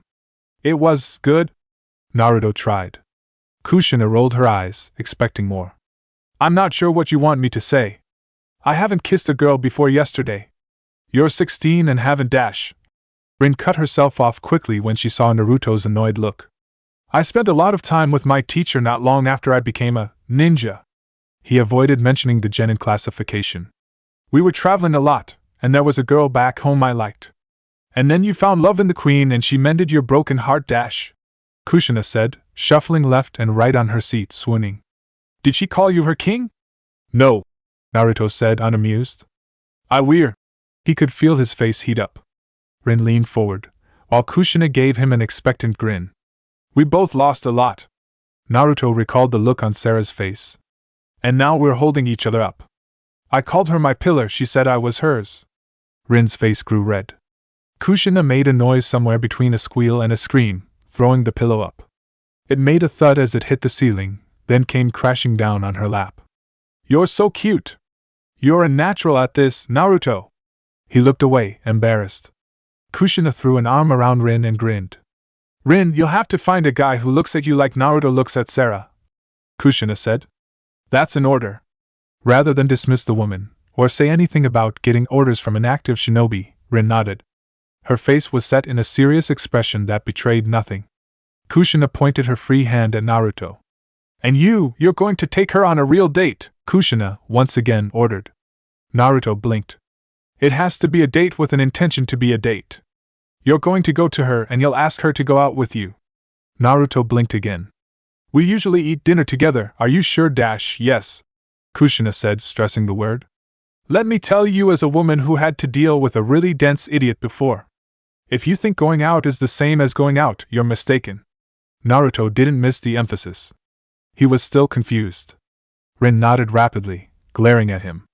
"All right," he said. "I'll go ask her on a date." "I don't really get it. No, shut up," Kushina said. "You don't need to get it, just don't tell her that. You go ask her on a date, somewhere you haven't been before." He nodded. "Okay. And you're going to tell me all about it tomorrow," she said.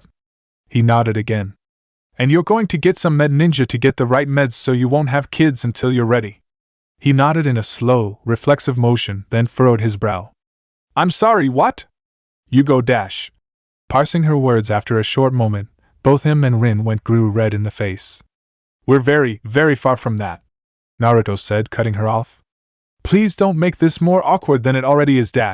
You don't know how many kunoichi careers ended prematurely because of some dumb decision," Kushina said, crossing her arms. "But fine, you pansy. I see where this is going. You're so pure and innocent, just like Minato was. Rin stood up. "I have to go, sorry." She rushed out of the room, towards the front door, and left. Naruto was left in the ensuing awkward silence with Kushina, who looked like she was far from done with him.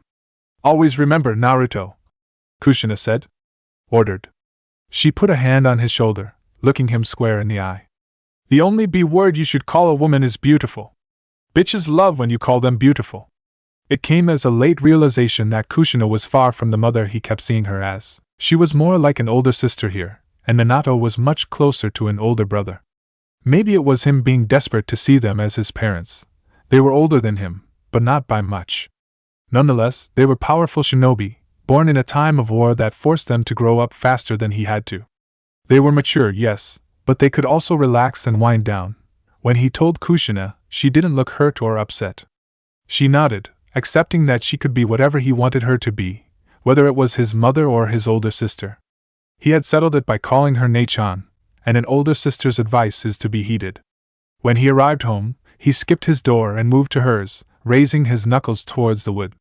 Yet, as much he wanted to heed it, a seed of doubt made itself known. What if she said no? What if he couldn't even finish the thought? She must have heard him come up the stairs, as the door was opened just a few seconds later. He lowered his hand, smiling at her. Sara smiled back. "Do you want to go out with me?" he asked, throwing doubt out of his vocabulary. She went through several different shades of red before nodding, not saying a word. It was weird to ask for their first date after they had their first and second kiss, but he wasn't going to let that be an issue.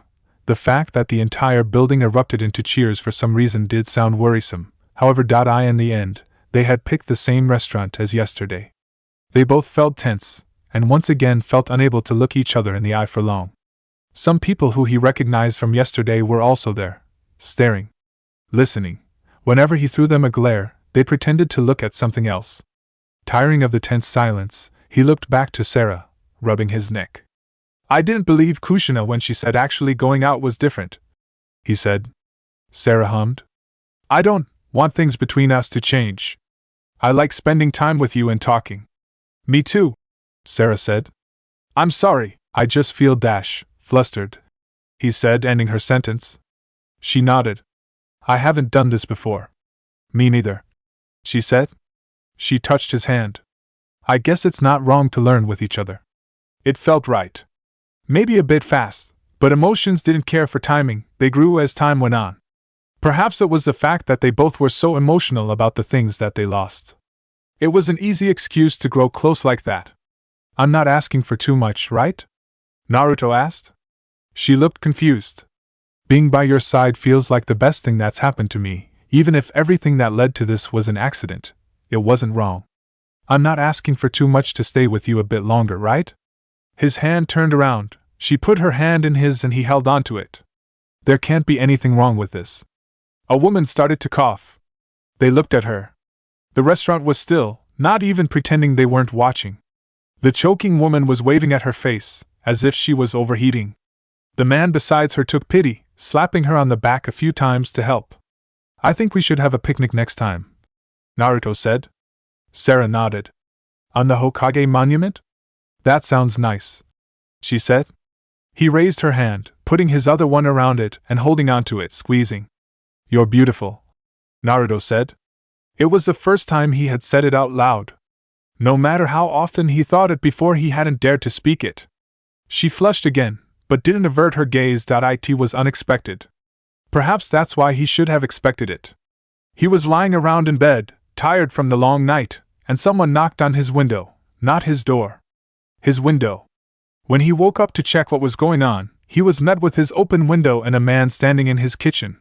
Were he less tired, he'd have managed to whip up a stronger reaction. Jiraiya gave him a large, knowing grin, and slurped on the cup ramen he had stolen out of his cupboard. "Ero-senin," Naruto said. He took a few steps forward, and Jiraiya set the cup aside, spreading his arms as if waiting for a hug. He must have heard from the old man.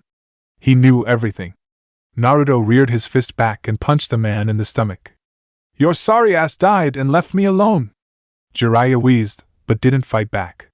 Instead, he slammed his hands on Naruto's shoulders and looked him in the eye. "Sorry, kid. But there's more important things to discuss right now." Naruto gritted his teeth, glaring at the man. "What?" "You and your girlfriend, of course," Jiraiya said. "My student from the future and the queen of a lost city? This is some prime inspiration. Say, how far did you go?" Naruto's eyebrows furrowed. For the first time in a while, he didn't feel flustered or lost.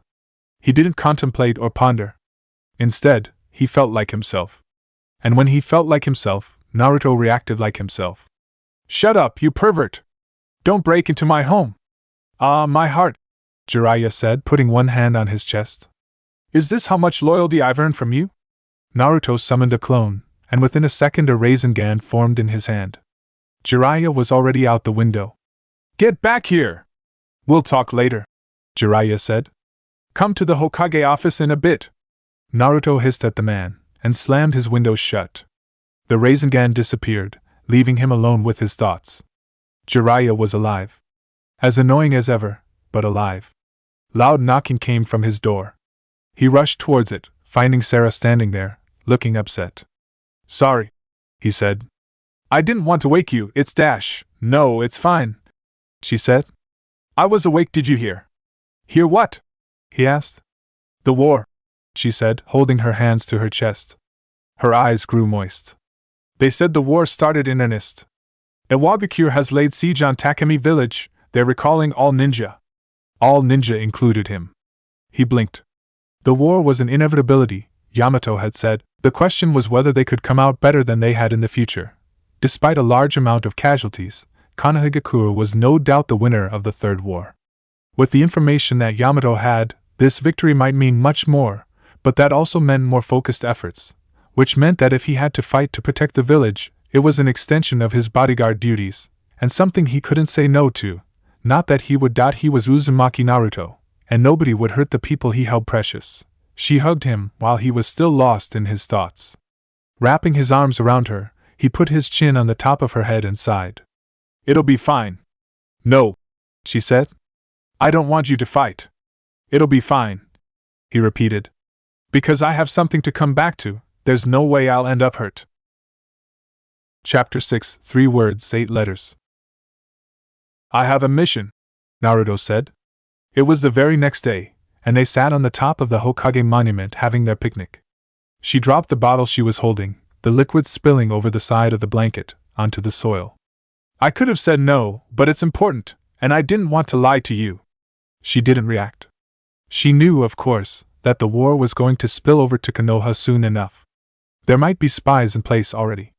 If IWA managed to move closer towards the village, it'd mean hell. Naruto couldn't have said no. Refusing to aid Konoha would make him feel responsible for anything that happened. "But," he said, "it's with Minato and his students. We're supposed to destroy a bridge, really easy stuff. As far as we know, IWA hasn't gotten there yet. It won't take long for us to get back." Long being relative, considering Minato's short mission had taken quite a bit before he returned yesterday to report the invasion on Fire Country soil. "I don't want you to go," she said, finding her voice. She looked at him, her face stern. Her voice steadfast, she continued. "I want you to stay with me. I want to stay with you," Naruto said, reaching out to her. She withdrew her hand, looking away. "Because I want to stay with you, I have to help end this war as fast as possible. You're going to risk your life in a war that ends without your help, Dash, and how many people are going to lose their lives while I sit here, doing nothing?"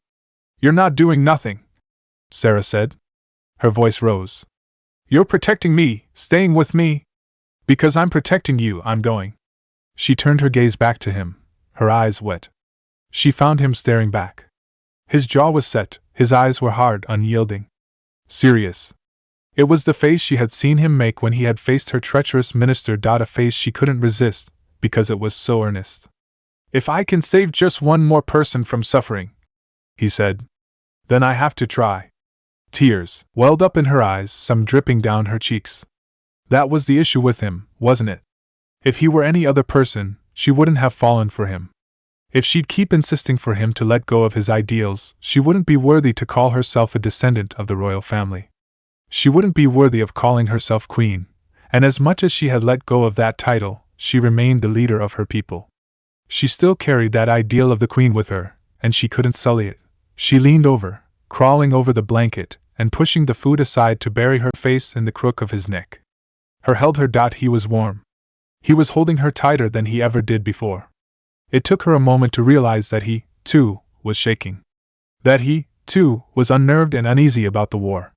When she looked up, she found his face going through a range of emotions, twisting as he tried to hold himself back from showing weakness.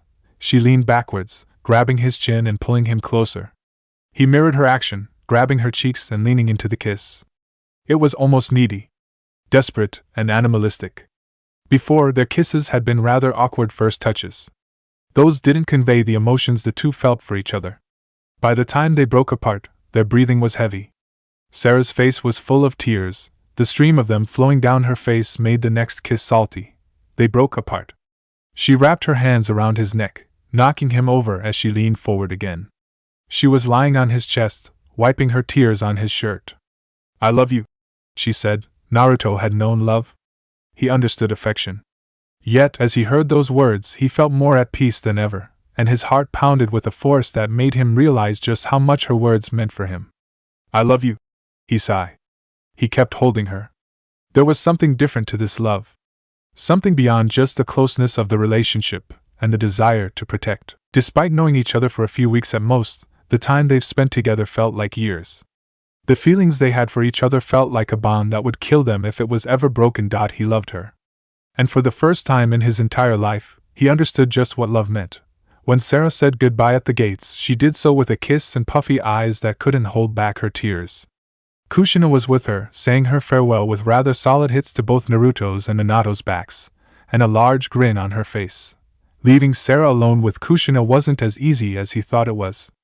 Naruto kept glancing between them, knowing that whatever the older woman was going to do, he would have to live with the fallout. "I trust you, Naruto," Sara said, holding his hand in both of hers. "I trust you'll come back to me." "I will," he said. Kushina was watching the scene with glee and no small amount of giggles. While Kakashi was indifferent as ever, and Minato was pretending to be distracted by checking all his scrolls, Obito and Rin had no such reservations. Both of them were red in the face, though Obito kept glancing towards Rin every few seconds. The girl had her eyes fixed on the scene, and only as Naruto and Sara separated she glanced over to Kushina, who gave her an okay sign with her hand and a solid nod. "Like that," Kushina said. Rin nodded back. They left to destroy Canopy Bridge.in between the past few days in the village. Due to the lack of commanding officers, Kakashi had been field promoted to Jonin. This mission was going to be his trial run on whether or not the title suited him. Being under his command once again felt nostalgic. Naruto had to hold himself back from mentioning that out loud. Another bit of nostalgia was the signing of the Toad contract.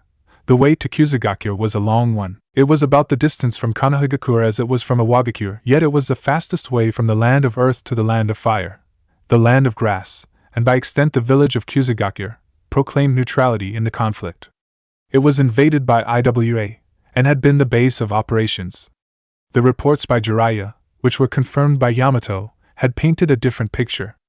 Kusugakure has allied with IWA. Whether it was due to fear of the greater military force or a good deal, we don't know, Minato said. This mission is of utmost importance. The villages under siege can't be freed unless we cut off the supply lines. Sieges, Naruto remembered that much from the history lessons, failed as often as they succeeded. It turned out that the logistics involving sieges were quite difficult to maintain, but there was nothing to be gained from slaughtering civilians in the villages.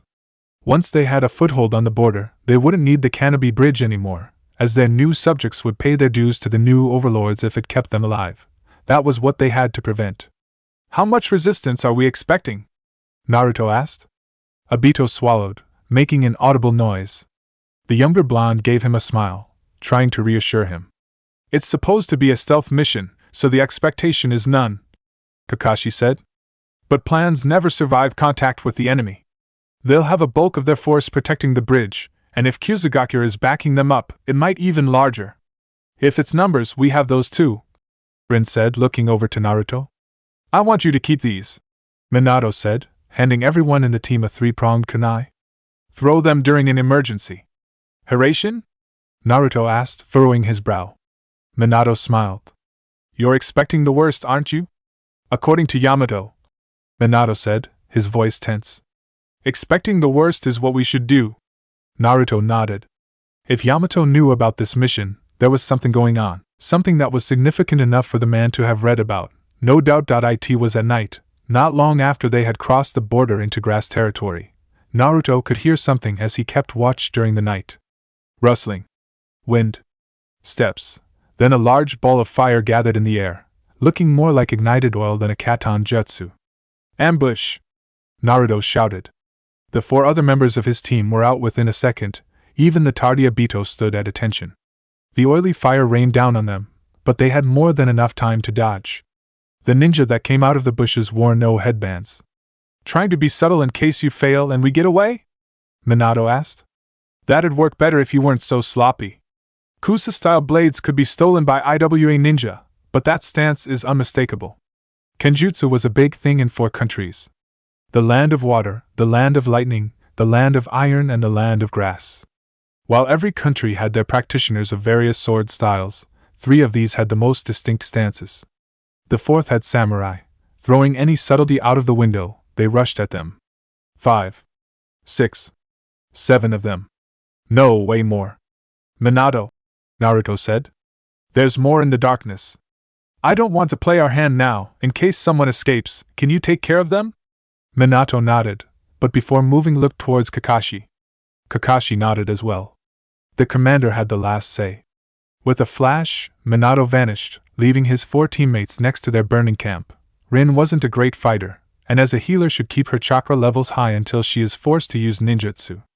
3 against 7, Naruto said. He blocked one of the blades with a kunai, watching as 2 more came from above him. Obito and Kakashi were both occupied with 2 opponents each. Kusa shinobi weren't strong in the sense that they had amazing ninjutsu or their swordplay could rival those of the samurai. They weren't weak either. They were mediocre, and those who distinguished themselves often left the village. Compared to the S-rank shinobi he had fought, these people were jokes. "Almost not fair, huh?" Obito asked. His voice was shaking, dodging the 2 swords that flew over his head. "Save your trash talking for later," Kakashi barked, kicking one of his opponents away before grabbing the other's hands, stopping the blade just a few centimeters away from his face. Naruto summoned a clone, letting it grab him by the collar and throw him out of harm's way. It was struck down, but the attack had left all 3 of his opponents wide open. He rushed forward, grabbing the 2 who had struck his clone down by their faces and pushing them into the ground. Their ally jumped backwards, and they soon joined him, 2 logs on the ground now. Rin was aiding Obito, who was struggling more than he'd ever admit, and Kakashi was making short work of his opponents. His pride not allowing him to be outdone by a bunch of juniors, Naruto summoned 2 clones to gather 2 Rasengan in his hands. The 2 clones rushed forward with him, keeping his flanks safe. While 2 of the Kusanin were clearly smart enough to not fight an unknown technique head-on, the 3rd one attempted to block one of the Rasengan with his blade. The metal twisted with a sickening sound and then shattered, sending the splinters into the man's hands. Using the momentum, Naruto hit him in the throat and sent him flying, the Rasengan dispersing. He ducked under 2 more swings, knocking one of the shinobi down with a sweeping kick.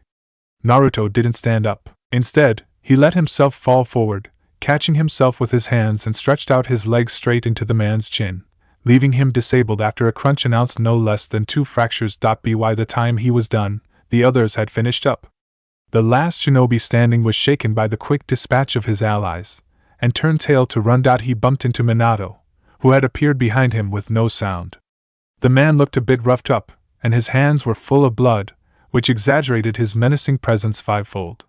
"We're going to have a talk," Minato said. The Kusanin turned his sword around, about to stab himself in the throat. Minato stopped him, his hand gripping the Kusanin's hand with a force that made the bones crack in audible noise.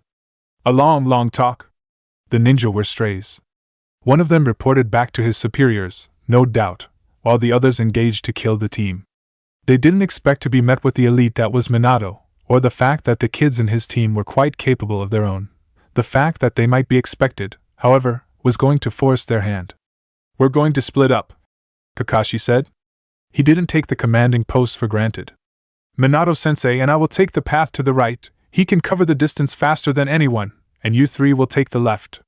We should meet around here, under the bridge in the small valley." They all nodded. Naruto spoke up. "What if you 2 need help?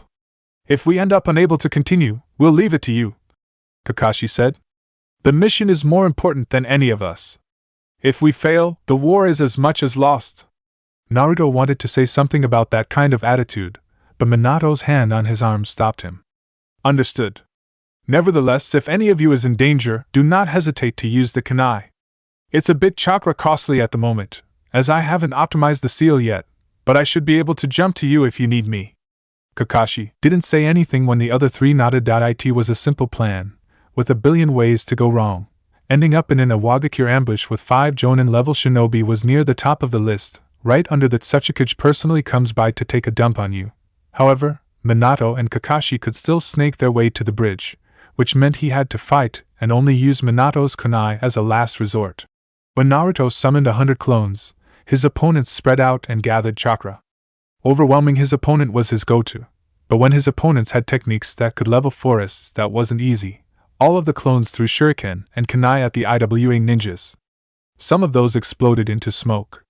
4 of the Jonin managed to finish the technique, turning the entire forest into a pit. The 5th one didn't manage to get out of the way quick enough. Naruto had managed to get behind him and personally deliver the Rasengan to his back, sending him flying into the pit, crashing into the ground. It was weird how a strong opponent could be knocked out with one technique. The Rasengan was strong, and an unexpected attack to one's back was always the most effective way of dispatchment. You're not going to survive this. A voice nagged in the back of his head. Rin and Obito escaped the pit technique's initial crash, but were sliding down the walls back into it. You're not going to see her again, and you'll take those 2 with you into an early grave. Shut up. The clones were all destroyed. So what? He summoned 5 dozen more. The Jonin understood that he was the biggest threat, which also made Rin and Obito the easiest targets. You're a loving and caring idiot, you accepted the worst in you, so let's talk. Shut up, I'm thinking. Naruto gathered his thoughts. For shinobi, all of them which he could take if they were alone, and only with a lot of effort together. That'd be one thing. But doing so while protecting Obito and Rin was another. Doing so while fighting in this pit was worse still. The walls were laced in chakra, making escaping until they were dealt with hard. The last resort was the kunai, but the bridge had to fall, and if they were ambushed, maybe Kakashi and Minato had their own problem. Naruto clicked his tongue. Him and his clones gathered inside the pit, surrounding Obito and Rin to keep them safe. You're a fucking moron, the fox said. Naruto grimaced. He'd have to hold them off until the bridge was done. He could do that. With 5 quick signs and a bit of blood, he slapped his hand onto the ground and found himself standing on top of Gamahiro, who wasn't quite the size he was in the future, but still considerable enough. If he made too much of a ruckus, reinforcements might come. He had to play it cool, make them think they had it in the bag. Keep them busy. I'm sorry, Gamahiro-san, Naruto said. But we're in a rather bad situation. You think you can help out? I've heard you drank Gamabunta under the table the day you signed the contract, Gamahiro said. Uzumaki metabolism was great for that. Let us drink together one day. The toad pulled 2 blades off his back. Naruto coughed. I need you to get those 2 out of harm's way. I can fight them alone. Gamahiro croaked, understanding what was at stake. I'll trust in you then. Thank you, Naruto said. The toad with a clone army on his head would not let any harm come to those 2. The IWA Neens wouldn't face him head-on, considering his size, and would try to take out his summoner instead. Come and get some. I don't care if you're 4 or 100. I'll beat all of your asses. He did. It was a savage beating, and he ended up coming out of it bloody and with no small amount of exhaustion. In the end, 2 of the 4 were still standing, looking way worse than him. Any other time fighting 4 Jonin-level ninja and coming out victorious with a handicap would have been cause for celebration. In his exhaustion, however, Gamahiro had dispelled. As Rin rushed forward to heal him, Naruto held up a hand. It was the air. He could smell it, fire and brimstone. An explosion echoed in the distance. That short moment of hesitation was a mistake. The remaining IWA Nin used the last bits of their chakra to dispel the pit. The ensuing landslide was almost silent, an elaborate technique. The Jonin collapsed. If the chakra exhaustion hadn't killed them, the burial under the earth would. Obito and Rin grabbed Naruto, trying to get him out. Naruto pulled out Minato's kunai and threw it. The man arrived, Kakashi on his arm. The boy looked beaten down and singed, but otherwise fine. Minato! Naruto shouted. Get these 2 out of here! Minato did so without hesitation. His movement was slower than usual, delayed. He was exhausted as well. If they had been met with an ambush like theirs, he could have taken the enemy apart, but still used a lot of chakra in doing so. It was no surprise to Naruto that Minato took his words to heart and made sure his team made it out first. The landslide wasn't normal. It wasn't simply earth that folded over itself to bury him, but small stones which were like tiny blades as they rolled over him. The feeling reminded him the Rasen Shuriken, yet still worse. Naruto screamed in pain. Minato's hand was the last thing he saw before he blacked out. I'm so useless, Obito said, his face buried in his knees. Rin was comforting him. Kakashi wasn't looking any better, his eyes not leaving the still form of Naruto. His plan had failed, because he didn't respect his opponent's strength. Naruto had the Kyuubi inside of him, but playing that card so early in this war was foolish. Kyuubi seemed to be even less cooperative since they had landed here than usual.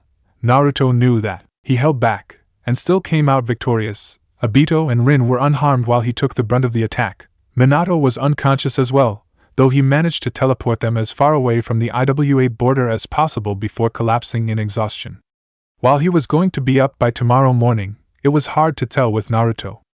I hesitated and I wasn't strong enough, Obito said. Kakashi twitched. I'm so. Kakashi stood up, moving to Obito. The boy looked up at him, his eyes full of tears. Shut up! Kakashi's shout was accompanied by a savage punch that sent Obito rolling over the ground. The boy looked up again, no fire in his eyes.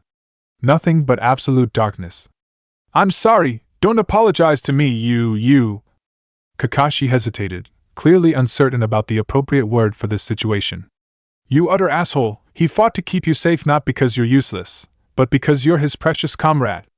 Rin got between them, crying. Please stop. Shut up, Kakashi said, his voice harsh. This needs to be said, don't talk to her like that, Obito said, getting angry.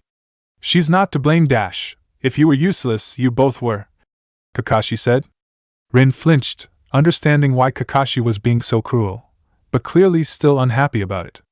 We're making haste for Konoha. If you want to apologize to him, stop crying and help him get better.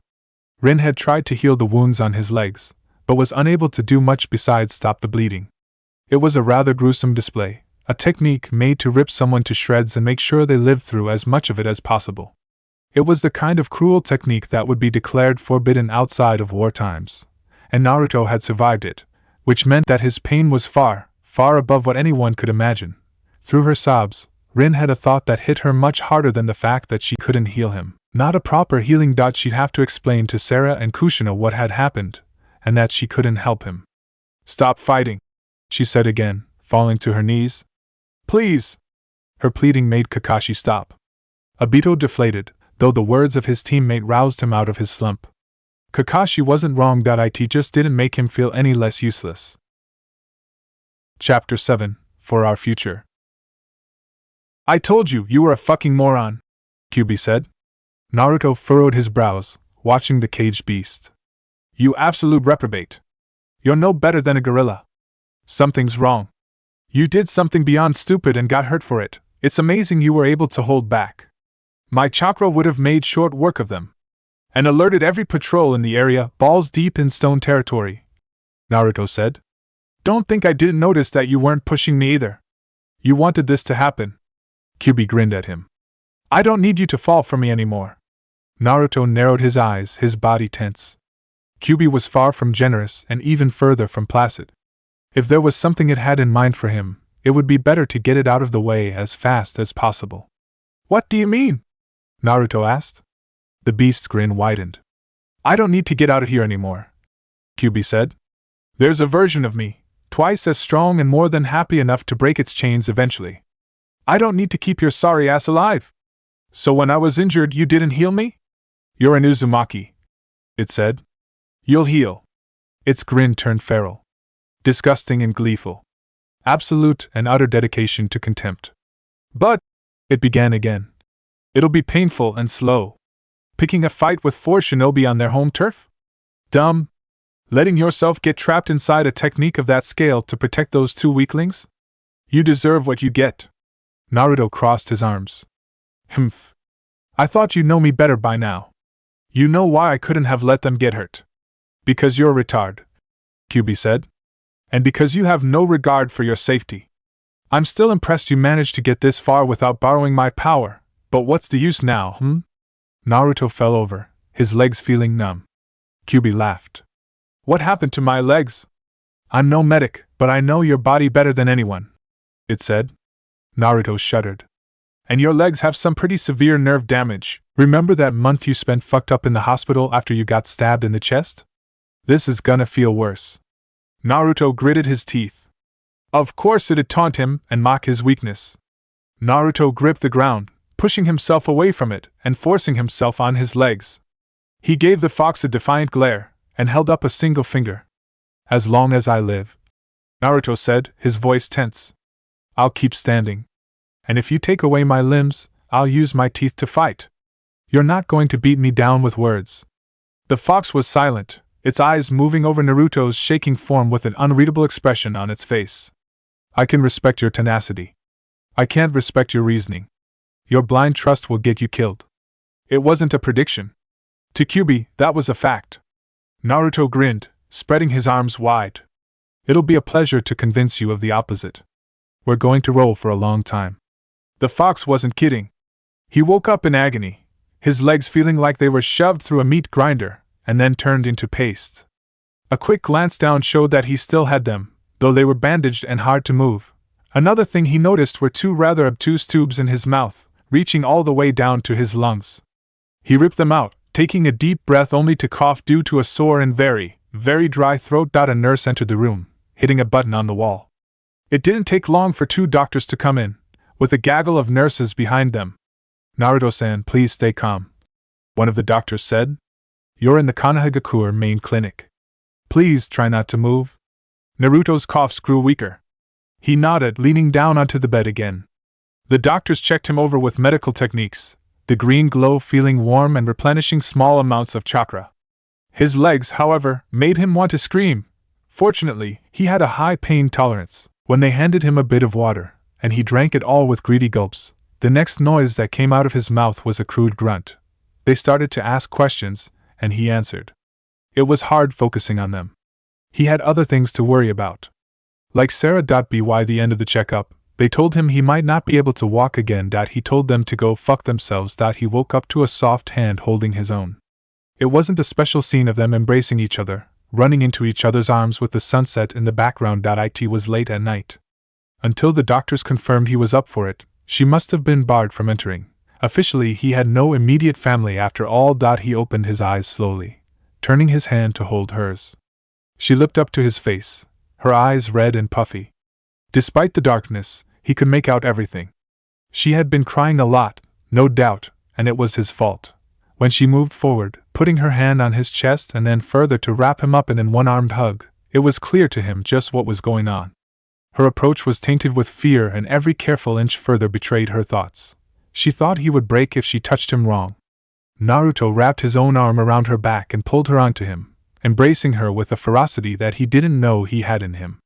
I'm home, he whispered into her ear, his voice raw. She choked out a sob, nodding into shoulder. Welcome home. Sara couldn't stay with him all the time, no matter how much she wanted.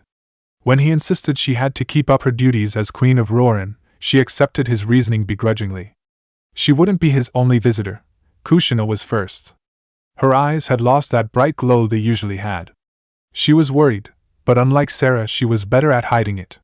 How are you feeling? She asked. I'm fine, he lied.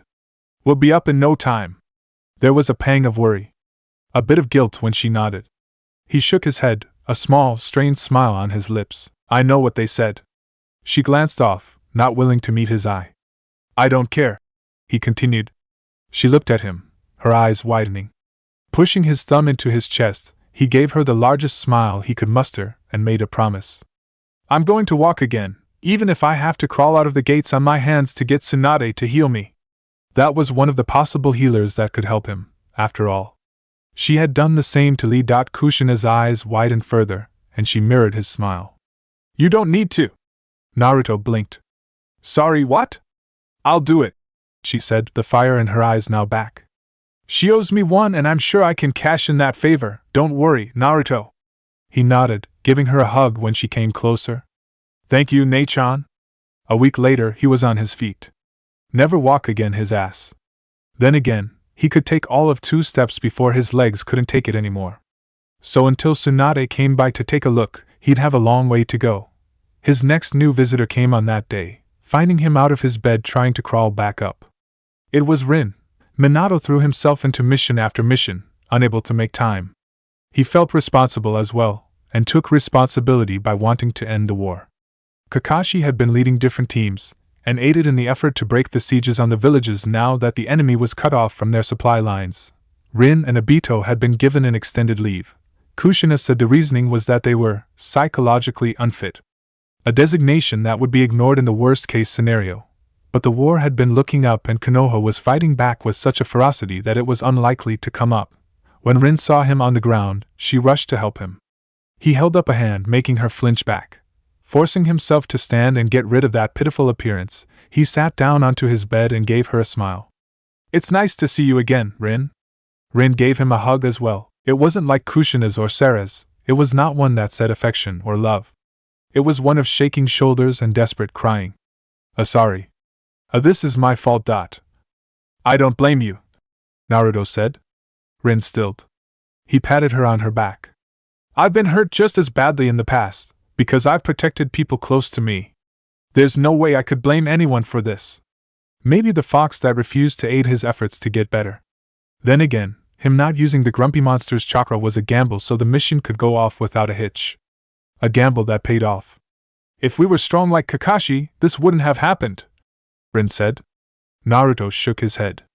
"There's no use comparing yourself to others, just keep on improving yourself," he said. "I'd have died if it wasn't for your first aid." "Thank you, Rin." He had to deal with too many crying women lately. His eyes moved towards the door, giving a knowing smile. "I don't blame you either, Obito," Naruto said. A noise announced the young shinobi that had tried to hide outside the room. Like a child that got busted doing something it shouldn't have, he shuffled into the room. The boy was wearing his goggles, trying to hide his tears. "It's my fault though," Obito said. Naruto sighed. "Do me a favor," he said. "Come here." Obito did, refusing to look him in the eye. Naruto reached out, and even though Obito flinched, his feet didn't move. Grabbing one of his cheeks with 2 fingers, he pinched him hard. Obito yelped, making Rin let go of Naruto and looked at what was happening. "Those shinobi who break the rules are trash," Naruto said, his voice loud. "But those who abandon their comrades are worse than trash. If you want to blame anyone for this, blame war. Blame greed. Hell, blame the idiots who approved of a mission this vital with a team that had 2 cute little Chunin instead of the Sannin Dash." Which was the Hokage. Naruto gave both of their outraged looks a large grin. "But if you blame yourselves, I'm going to beat you up until you don't. I don't care if I can barely walk." Rin looked like she was about to say something, so he moved his free hand to Rin's cheek and pinched as well. The girl yelped. "And Naruto," Obito said, taking a step away from the young man. "Please teach me how to be strong." Obito bowed. Naruto blinked.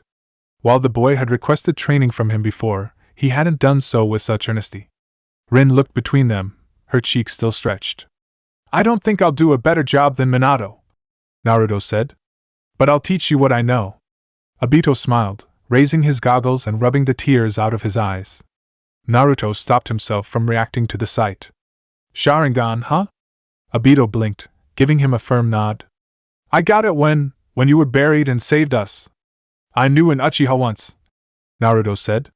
"He was obsessed with power. He went as far to betray the people who loved him to get stronger. He was wrong. Of course he was wrong," Obito said, his voice tense. The boy stomped his leg on the ground, throwing a fist to the side. "The people who love you are your strength. If you lose them, you'll always stay weak." Naruto smiled.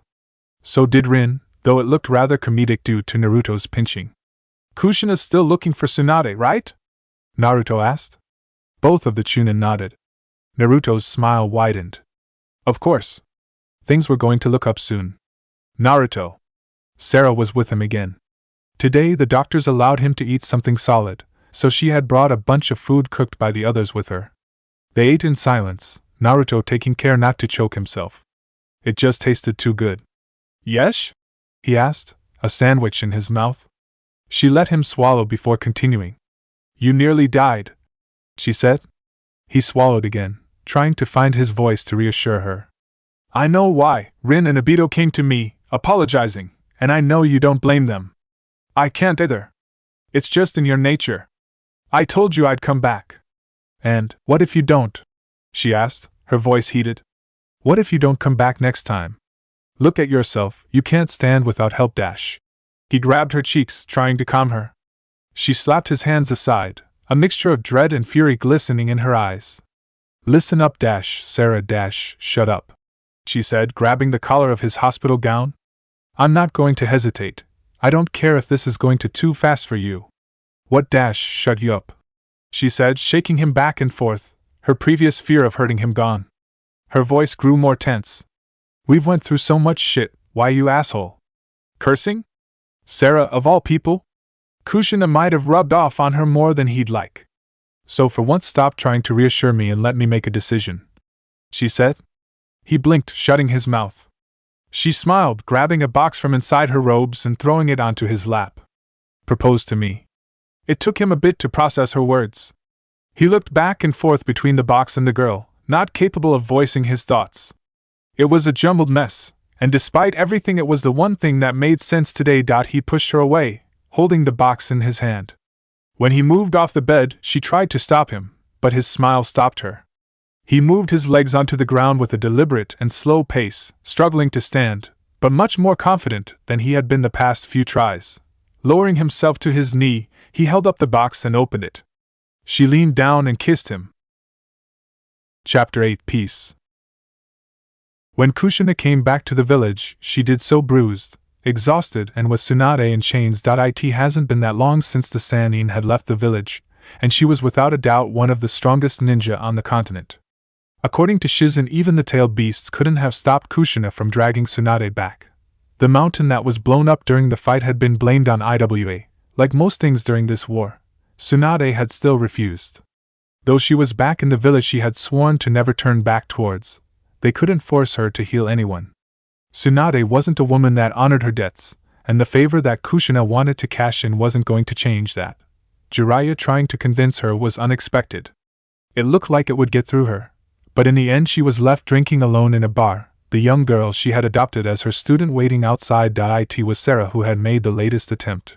She was sitting on the hard floor next to the table, her gaze lowered. I don't care what it costs, Sara said. No matter what you ask of me. Please, Tsunade-sama, heal him. Tsunade looked irritated, and quite drunk. When her hand reached out towards Sara, the shinobi inside the bar tensed, some of them looking ready to jump in to protect the civilian just in case. I know why Kushina wants to heal him, Tsunade said. I can gather why Jiraiya wants it, but who are you? Her nail was pressed into Sara's forehead. The girl's eyes had fire in them. I'm his fiancé, Sara said.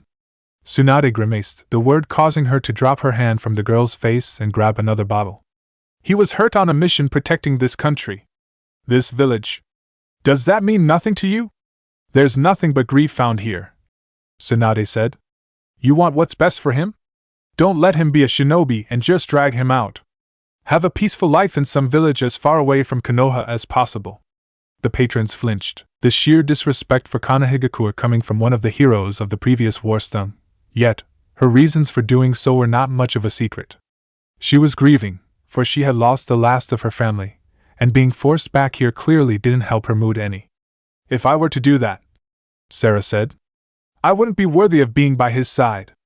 Then watch him die, Tsunade said. Sara flinched. Let him struggle and he'll realize you were right when his luck runs out. He told me about you, Sara whispered. Tsunade twitched, understanding the implications. Kushina hadn't told her everything, but if Naruto was from the future, then perhaps she was still around. Sara grabbed something under her collar, lifting it off her neck. A necklace? Not just any necklace. Sara put the necklace, the exact same necklace as she wore around her neck, on the ground. Putting her palms on the ground, she prostrated, her forehead touching the floor. He told me that underneath all that grief, there's a woman who wants nothing more than keep people safe, Sara said, her voice cracking up. She was shaking. He said more than anyone, you were like a mother to him and there was nobody who had earned the benefit of the doubt more than you. Tsunade's eyes were fixed on the necklace. For her to give it to someone. It's the most valuable thing I have left, Sara said, sobbing onto the ground. I don't care if he hates me for giving it away if you accept this as a payment. The whispers were incoherent in between the sobs, but among the spectators, the scene has caused many blurred visions and no few amount of tears. Tsunade picked up the necklace off the ground, leaving the bar. Sara didn't stand up for minutes after, until a young girl entered. The girl put a hand on the young woman's shoulder. "Please raise your head," the girl said, her voice quiet. "Tsunade-sensei isn't a cruel woman, I'm sorry you're—" Sara raised her head, her hair looking like an absolute mess and her face wet with tears. The hardwood that made up the ground was soaked.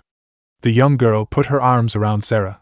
Namake's Minato returned from his latest mission looking like he had bathed in blood. He did so right after finishing it. The Haration was perfected. It was tested, proper and powerful. It was a harrowing experience.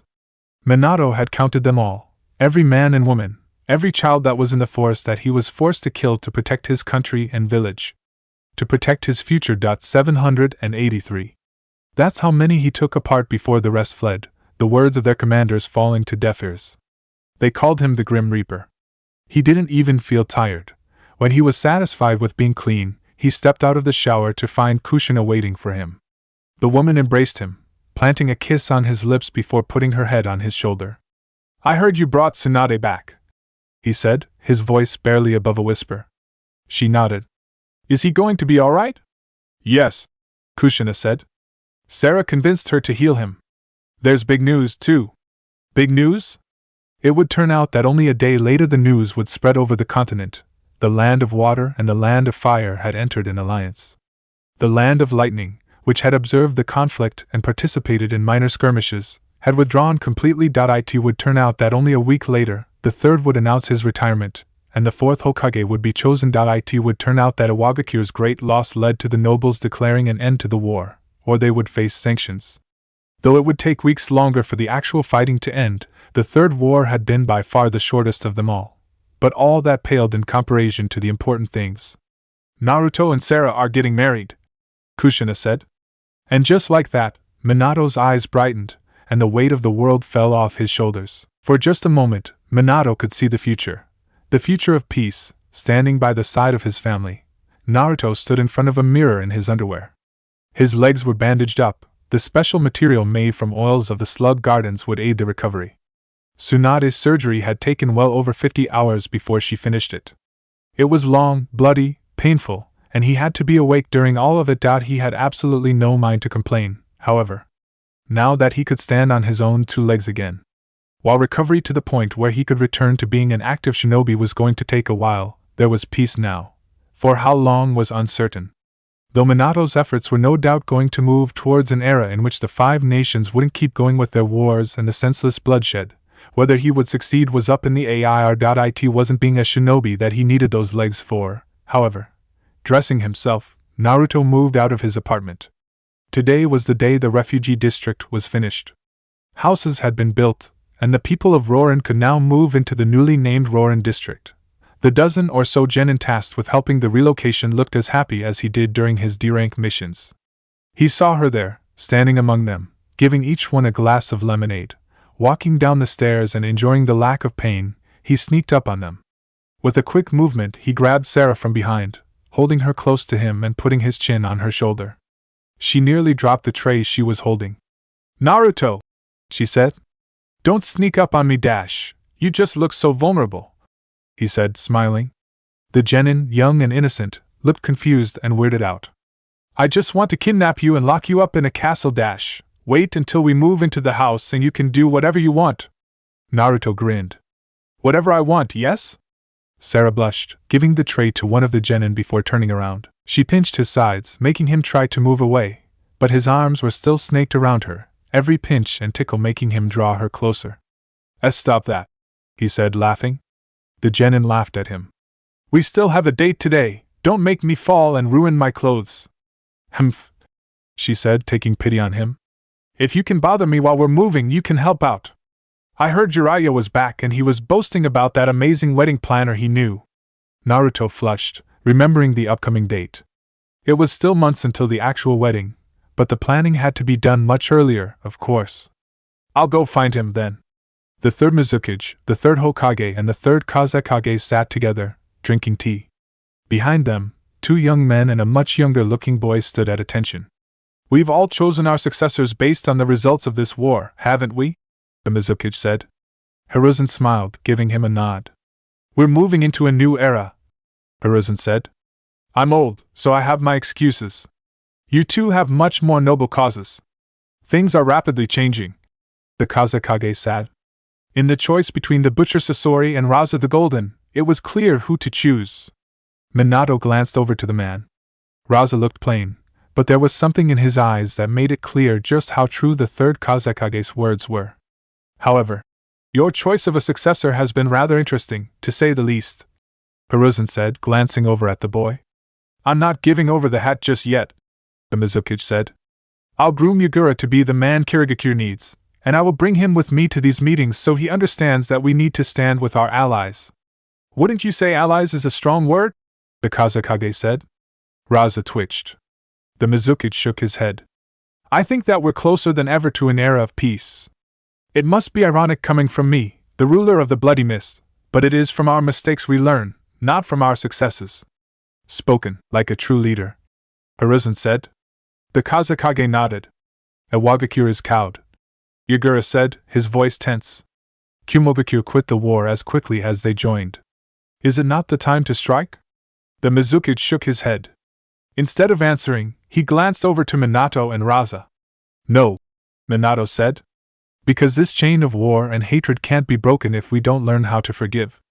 Even the great wars were nothing compared to the warring clans period. If we follow the footsteps of our ancestors and make peace, I believe that one day the villages can coexist just as the clans can in the villages they have joined. And if they refuse the peace, Raza said, we have a bond so strong that they will regret it. I'm not giving up on peace, Minato said, putting a hand on his chest. There's nothing wrong with wanting a future for our children in which they can grow up smiling. I will send diplomats to Kumo. We will find peace. You know, the third Kazekage said, rubbing his chin. If you say it like that, it almost makes me want to believe you. Minato smiled at him. Believe me, there's no one who knows what the future holds for us like me. There was no way he would let his son and his grandchildren grow up in a world of strife. There is no way he would let himself be killed and fail to realize the dream of his teacher. There will be peace.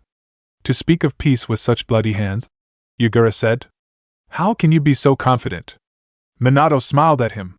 Because I refuse to give up, and I never go back on my word. That's my Nindo. Chapter 9, Matrimony. There was a certain saying in the land of Earth, in darkness, it is the earth that grants us solace. In modern times, it has been interpreted in various different ways. In the end, scholars had settled on one interpretation in particular. As long as you have your feet square on the ground, no matter the circumstances, things will start to look up. While the saying might have been meant more literally in the past, as the belief in various gods was far more widespread than it was now, it was a phrase still uttered instead of good luck. When Inoki heard that the adoptive brother, though the resemblance was uncanny, of the fourth Hokage was getting married, he stared at the various letters delivered by diplomats. Inoki tired of it all. He tired of fire and brimstone. He tired of bloodshed and cries of orphaned children.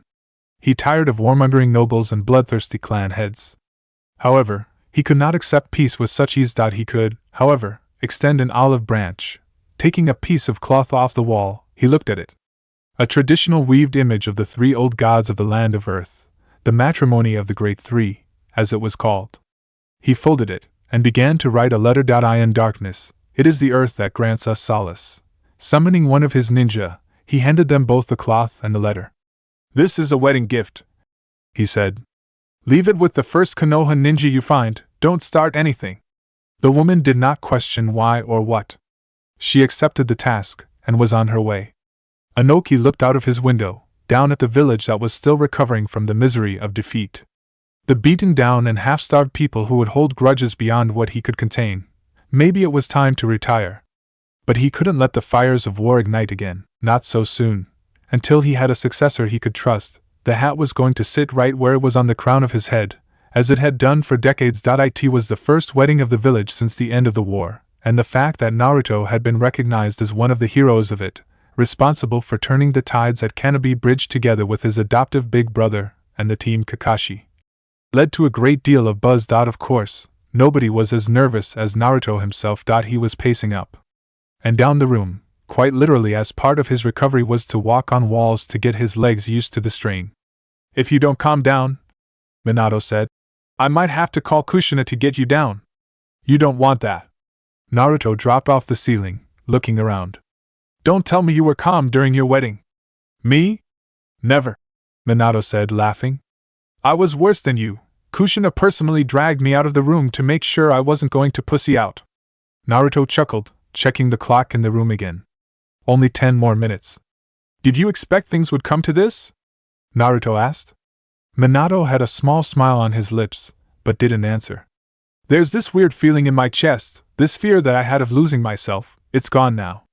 I think it's been gone since you've decided to stay, Minato said. You've held up quite well, considering everything. I wouldn't have without you, Naruto said. His gaze downwards, his smile turned strained. Without Kushina and Sara, and everything went so well because of the captain's info, don't sell yourself short, Minato said, putting an arm around Naruto's shoulder.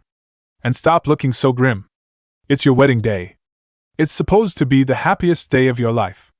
Naruto coughed, looking towards the clock again. Still 9 more minutes. Things will be fine, Minato assured. Whether it's peace or your marriage, I have no doubt everything will be alright. You say that with such confidence, Naruto said, but there's still Orochimaru, the Akatsuki I need to get well soon. You need to focus on your wedding, Minato said. I'm not joking, I can call Kushina right now and we're both going to regret it, you more so than me. Alright, geez, Naruto said, raising his hands in surrender. Forgive me for being nervous, Yandame-sama. Ugh, I won't ever get used to that, Minato said. Can't deny that the look suits me. Nei-chan's really been enjoying it too, huh? Naruto asked. Minato's face grew red. Naruto grinned at him. Oh boy, are you using it in roleplay? She did say she was dash. Minato slapped a hand on Naruto's mouth, giving him a most dangerous smile. Speaking about this is forbidden on the pains of death, Minato said. He almost managed to sound serious. Naruto laughed into his hand, his shoulders shaking in mirth. You're going to regret this. He let go of Naruto's mouth, the young man giving him a pitying look. Just do me a favor and try to wash the robes so your secretary doesn't see them. Minato shook his head, pushing Naruto down with the arm still slung over his shoulder. Naruto laughed, shaking with mirth. Hokage-sama, what's that smell? Naruto asked, his voice high-pitched, trying to imitate the elderly woman that held the position since Hiruzen took the seat. Minato flushed, putting his knuckles on Naruto's head and grinding them over his skin. You don't want to pull this with me. I'm not afraid to fight a crippled dash. That's ableist. Naruto shouted. Help! I'm being assaulted by a pervert. Help! Kushina opened the door, the pleasant smile on her face making both of the men shiver. Minato let go of Naruto, letting the him stand up. Hey Nei-chan. I don't want any weird rumors spreading today, so listen up, Kushina said, sounding every bit as dangerous as she did when she started planning the wedding. Move your ass out there and make her happy or I swear to the gods dash. Naruto was already out the door. Kushina chuckled when he stumbled next to her, but didn't give her a second glance. Minato was still frozen. Now dear, Kushina said. I guess it's time to take our seats, right? Minato nodded, letting her drag him out. The wedding was big. Traditionally, the ceremony was held on temple grounds, and only close family members were allowed to join during the actual ceremony. The reception afterwards would have been open to all, but tradition had nothing to do with this. To Sara, the people of Roran were her family. To Naruto, Konoha was his home. In the end, they've settled for a simple approach. Konoha was their temple. He didn't like the clothes, but that was the one thing they couldn't compromise on. The black hakama sat comfortable, but it didn't feel like him. All that was forgotten when he saw her, right at the village gates, dressed in a pure white kimono with a headdress that framed her face perfectly. There was no music. Only cheers. They walked through the gate, down the streets surrounded by flower petals and people. All the way on the roofs and in the windows they watched. Naruto and Sara stood side by side, every step in tandem, every movement in sync. It was clear to everyone watching just how close these two were. In the end, they arrived in front of the Hokage's tower. It had been prepared just for today, a place for the ceremony. Minato sat there, wearing his Hokage robes. Hiruzen was there as well, sitting next to Kushina, Jiraiya and Tsunade. On the other side, Minato's students sat, watching the proceedings. It was tradition to first have the ceremonial drinks after the gods have been called, but there was no gods who had to witness this. This was their wedding. Naruto turned to Sara, giving her a bright smile. A smile so wide it could have split his face in half. "You're my pillar," he said, beginning his vows. They were the words he spoke to her all those months ago, and they were still as strong today as they were back then. "When everything under me fell apart, and I had nobody to support me, you were there and gave me a place by your side. There is no place I'd rather be, and no time I'd rather live in than here and now." It was as much a vow as it was an announcement to whatever powers that be. Nothing was going to ruin this for him. "I'll pay you back for all you've done for me with a life full of happiness," Naruto promised. Sara took his hand into her own. Kushina was crying tears of joy. "Thank you, Sara, for giving me everything I've ever wanted." Acknowledgement. Family.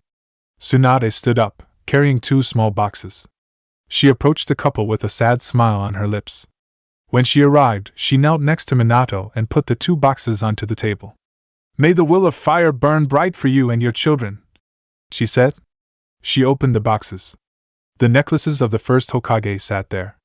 Naruto's eyes widened, rising to meet Tsunade's gaze. He knew what Sara had done, of course. He also knew that Tsunade accepted it as payment. Or perhaps she had kept it safe, knowing this day would come. Why she'd give them her own necklace, though, was beyond him. He smiled at her, bowing. "Thank you," he said. The reception was a village-wide party. Music started playing, people danced in the streets.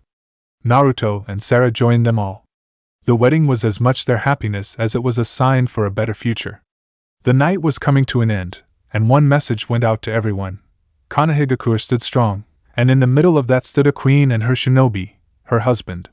"My king," Sara said, holding beside his head.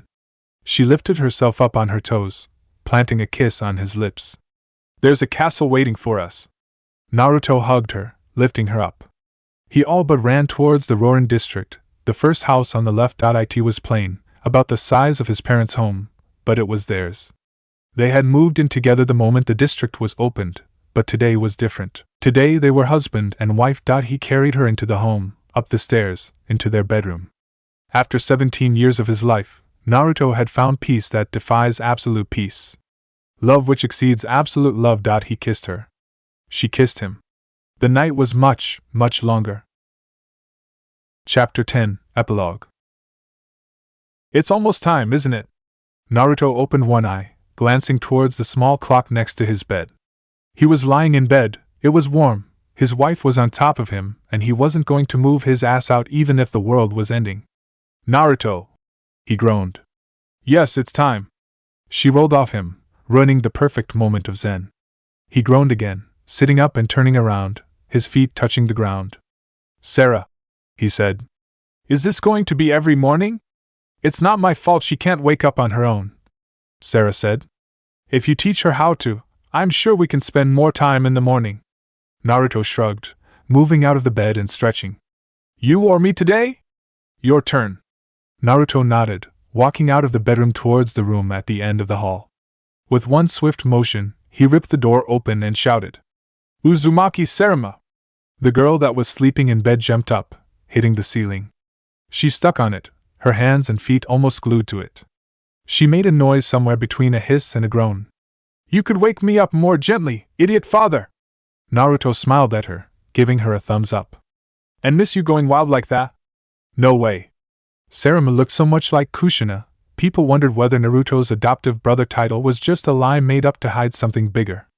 The girl had his looks, of course, but she inherited her mother's hair. Though Sara had insisted they named her after his mother, Naruto was certain that it had to be named after hers.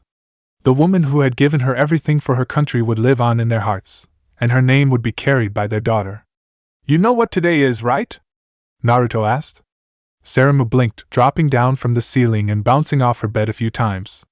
"Right," she said, smiling at him. "Academy days, here I come dash, breakfast and washing up first," he said. She crossed her arms, grumbling. "Believe me, you'll regret skipping a meal by the time you're there. Academy's not just fun and games.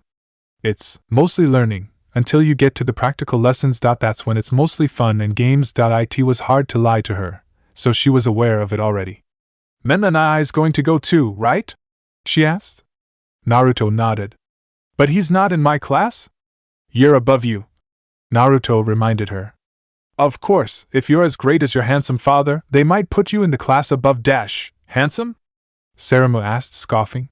What kind of person talks about themselves like that? Grow up. Naruto stuck his tongue out. Sara, your daughter's mean to me, she called me ugly.